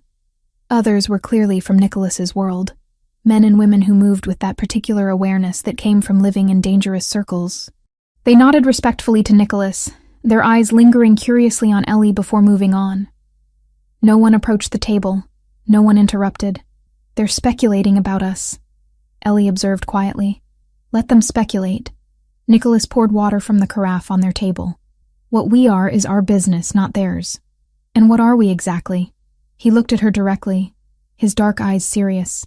"We're 2 people who found each other in the worst possible circumstances and decided to build something real anyway. We're partners, equals. Whatever labels you want to put on it, that's the foundation." A waiter appeared with wine, the good stuff from the reserve list Ellie had personally curated.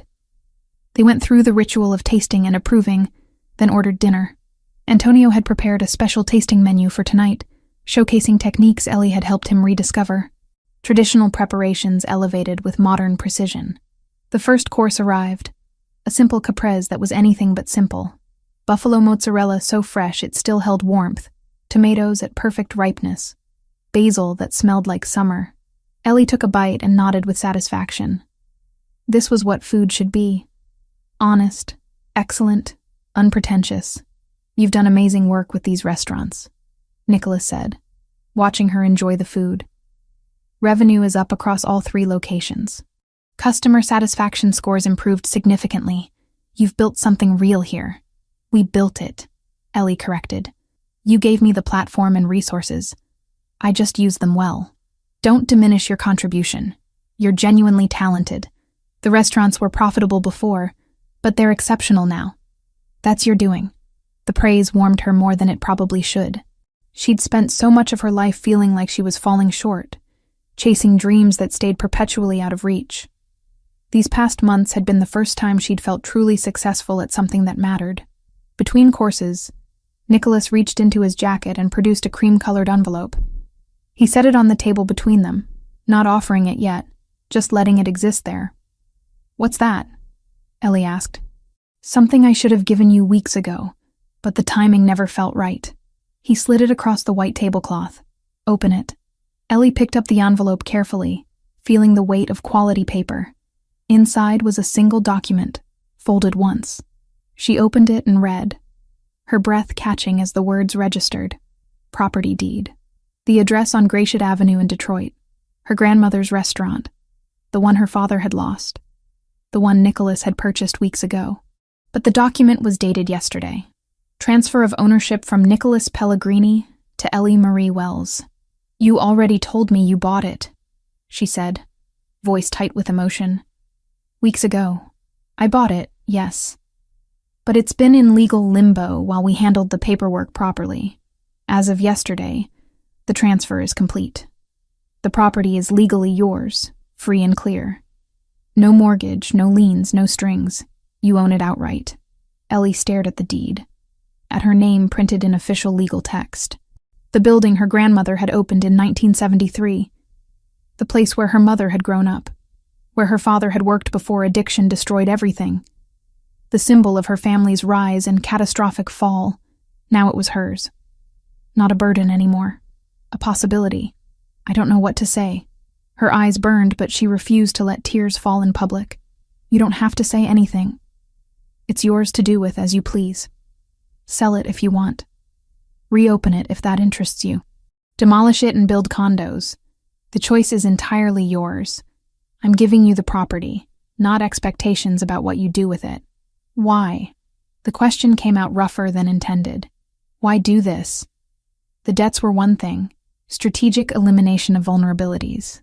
But this is personal. This is my history, my family, my pain. Why invest in that?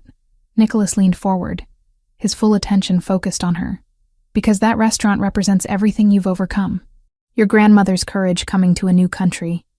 Your family's hard work building something from nothing. Even your father's failures. They're part of the story. That building holds your history, good and bad. You deserve to own that history instead of being owned by it. He paused, seeming to choose his words carefully. My brother Marco died 5 years ago. Car bomb, just like they tried with me. I never got closure. Never got justice or even understanding. I've carried that weight every day since, wondering if I could have prevented it somehow. His eyes held hers, raw honesty in his expression. When you pulled me away from that Mercedes, when you saved me from the same fate, it changed something. Made me realize I could actually protect someone who mattered. Could prevent loss instead of just mourning it. You gave me that chance. This restaurant, clearing your father's debts. These are ways of honoring that, of showing gratitude not with words, but with actions that matter. Ellie's throat tightened.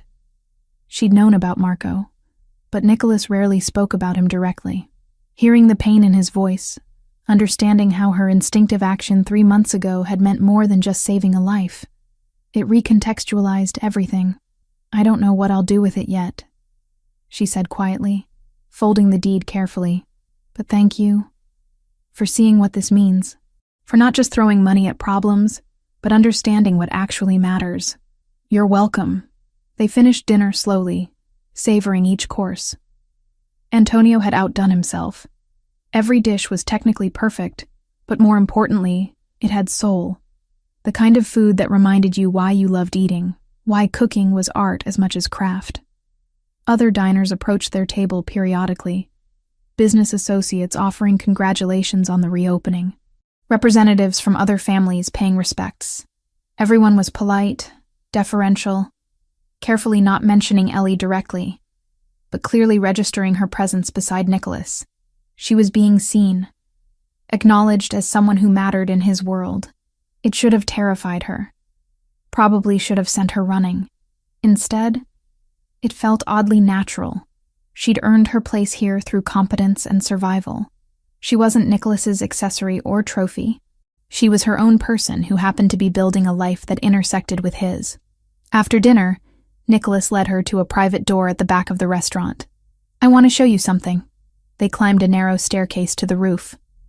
Ellie hadn't known the building even had roof access. At the top, a small terrace had been constructed, complete with wrought iron railing and potted plants that would probably die come winter. The view stretched across Manhattan, lights glittering in every direction, the city alive and infinite. This wasn't here before, Ellie said, taking in the space. Addition during renovations. I thought the building should have somewhere peaceful, somewhere you could see the whole city, and remember you're part of something bigger. Nicholas stood beside her at the railing, both of them looking out at the urban landscape. It's beautiful, They stood in comfortable silence, the sounds of the city filtering up from below. Car horns, distant sirens, the general hum of millions of people living their lives. Ellie thought about how different her life was now compared to 3 months ago. Different from a year ago. Different from any version of the future she'd imagined for herself. "I never expected this," she said finally. "Any of this. Working with restaurants at this level. Having actual authority and respect. Being with someone like you.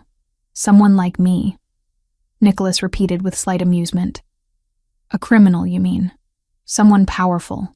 Someone who operates in a world I don't fully understand. Someone dangerous." She looked at him directly. "But also someone thoughtful. Someone who keeps his word. Someone who's capable of gentleness despite living in violence. I'm not good," Nicholas said quietly. "I want to be clear about that. I've done things you don't know about and shouldn't know about. I've made choices that hurt people, sometimes permanently. I'm not a hero or a good man struggling against circumstances. I'm what I am, and what I am includes darkness. You're better off not examining too closely." "I know," Ellie said simply. "I'm not naive about who you are or what you do. But I also know who you are with me, how you've treated me. The respect you've shown even when you had all the power and I had none. That matters too. Does it matter enough?" The question was vulnerable in a way Nicholas rarely allowed himself to be. "Enough for you to stay? To keep building this thing between us?" Ellie considered carefully before answering. "I spent 3 years in New York before I met you. Working terrible hours for bad pay, barely scraping by, with no real future except more of the same. I was surviving but not living. Not really." She gestured at the city around them. "Now I'm doing work that matters. Running operations that affect people's livelihoods. Making decisions that have real consequences. I'm using skills I thought were wasted. Building something that feels important. And yes, I'm with someone who makes me feel valued in ways I didn't know were possible. But," Nicholas prompted, hearing the hesitation, "but I'm also realistic. Your world is dangerous. There will be other conflicts, other wars, other situations where violence is the solution. I can't pretend that away or convince myself it won't happen." She turned to face him fully. "What I'm saying is, I'm choosing this with eyes open. Choosing you. Choosing this life. Knowing exactly what it includes. Not because I'm naive or desperate or don't have other options, but because despite everything, this is where I want to be." Nicholas pulled her closer, his hands warm on her waist. "That's all I needed to hear. That you're choosing this freely, not because you feel trapped or obligated." "I'm free," Ellie confirmed. "Probably freer than I've ever been, and I'm choosing you." He kissed her then, slow and thorough, like they had all the time in the world. When they finally broke apart, both slightly breathless, the city continued sparkling around them, indifferent to the small human moments happening on a rooftop in Manhattan. "We should get back down," Nicholas said eventually. "People will notice we're gone." "Let them notice." But Ellie smiled, taking his hand as they headed back toward the stairs. The restaurant was still full when they returned, the reopening celebration continuing successfully. Ethan gave them a knowing look but said nothing, just continued his quiet supervision of security. Antonio sent out a complimentary dessert, his way of showing appreciation for Ellie's training. Everything moved smoothly, professionally, exactly as a successful restaurant should operate. They left together near midnight, the last guests departing with satisfied expressions. In the car heading back uptown, Ellie held the property deed carefully, thinking about Detroit, about her grandmother, about the complicated legacy now literally in her hands. "I might reopen it," she said quietly. "The Detroit restaurant. Not right away. Maybe in a year or two, once I have more experience. But I like the idea of bringing it back, honoring my grandmother's vision properly. Whatever you decide, I'll support it." Nicholas's hand found hers in the darkness of the car. "You don't need permission or approval. Just know that whatever resources you need, they're available. Not charity, investment in something worthwhile." Ellie squeezed his hand, accepting the offer for what it was. Partnership, trust, mutual investment in each other's success. The car dropped her at her apartment building first. Nicholas walked her to the door, kissed her goodnight, promised to see her tomorrow for a scheduled meeting with suppliers. Normal things. Regular relationship things. The kind of ordinary moments she'd wondered if she'd ever have again during those first terrifying weeks. Upstairs in her apartment, Ellie set the property deed on her kitchen counter beside her grandmother's framed recipe cards. Past and present, failure and redemption, all of it sitting together in the space she'd built for herself. She made tea she didn't really want, just needing the ritual. Through her windows, the city glowed with endless lights, millions of lives intersecting and diverging in patterns too complex to track. She was part of that pattern now. Not just surviving in the margins, but actively participating, building, creating something meaningful. 3 months ago, a car had exploded because she'd noticed something wrong. That moment of instinct had destroyed her old life completely and irreversibly. But it had also opened doors she'd never known existed, given her opportunities she'd never have found on her own, connected her with someone who saw her value when she'd felt invisible. It wasn't a fairy tale. Nicholas wasn't a prince, and she wasn't a rescued princess. They were two complicated people who'd found each other through violence and chosen to build something real from those ashes. It was messy and imperfect, and sometimes morally complicated. But it was honest. It was theirs, and it was the life Ellie Wells had chosen with eyes wide open. She finished her tea and prepared for bed, already thinking about tomorrow's meetings, next week's menu revisions, the 1,000 small decisions that made up her new normal. Outside, the city never slept. Inside, for the first time in longer than she could remember, Ellie felt genuinely at peace with where she was and who she'd become. The future remained uncertain, still dangerous in ways she couldn't fully predict, but she'd learned something crucial over these past 3 months. She was strong enough to handle whatever came next, smart enough to navigate complicated waters, brave enough to choose difficult paths when they led somewhere worth going. And that knowledge, more than safety or security or any promise of protection, was the gift Nicholas Pellegrini had really given her. Not rescue, not salvation, just the opportunity to discover exactly how capable she'd always been, waiting for circumstances that would force her to prove it.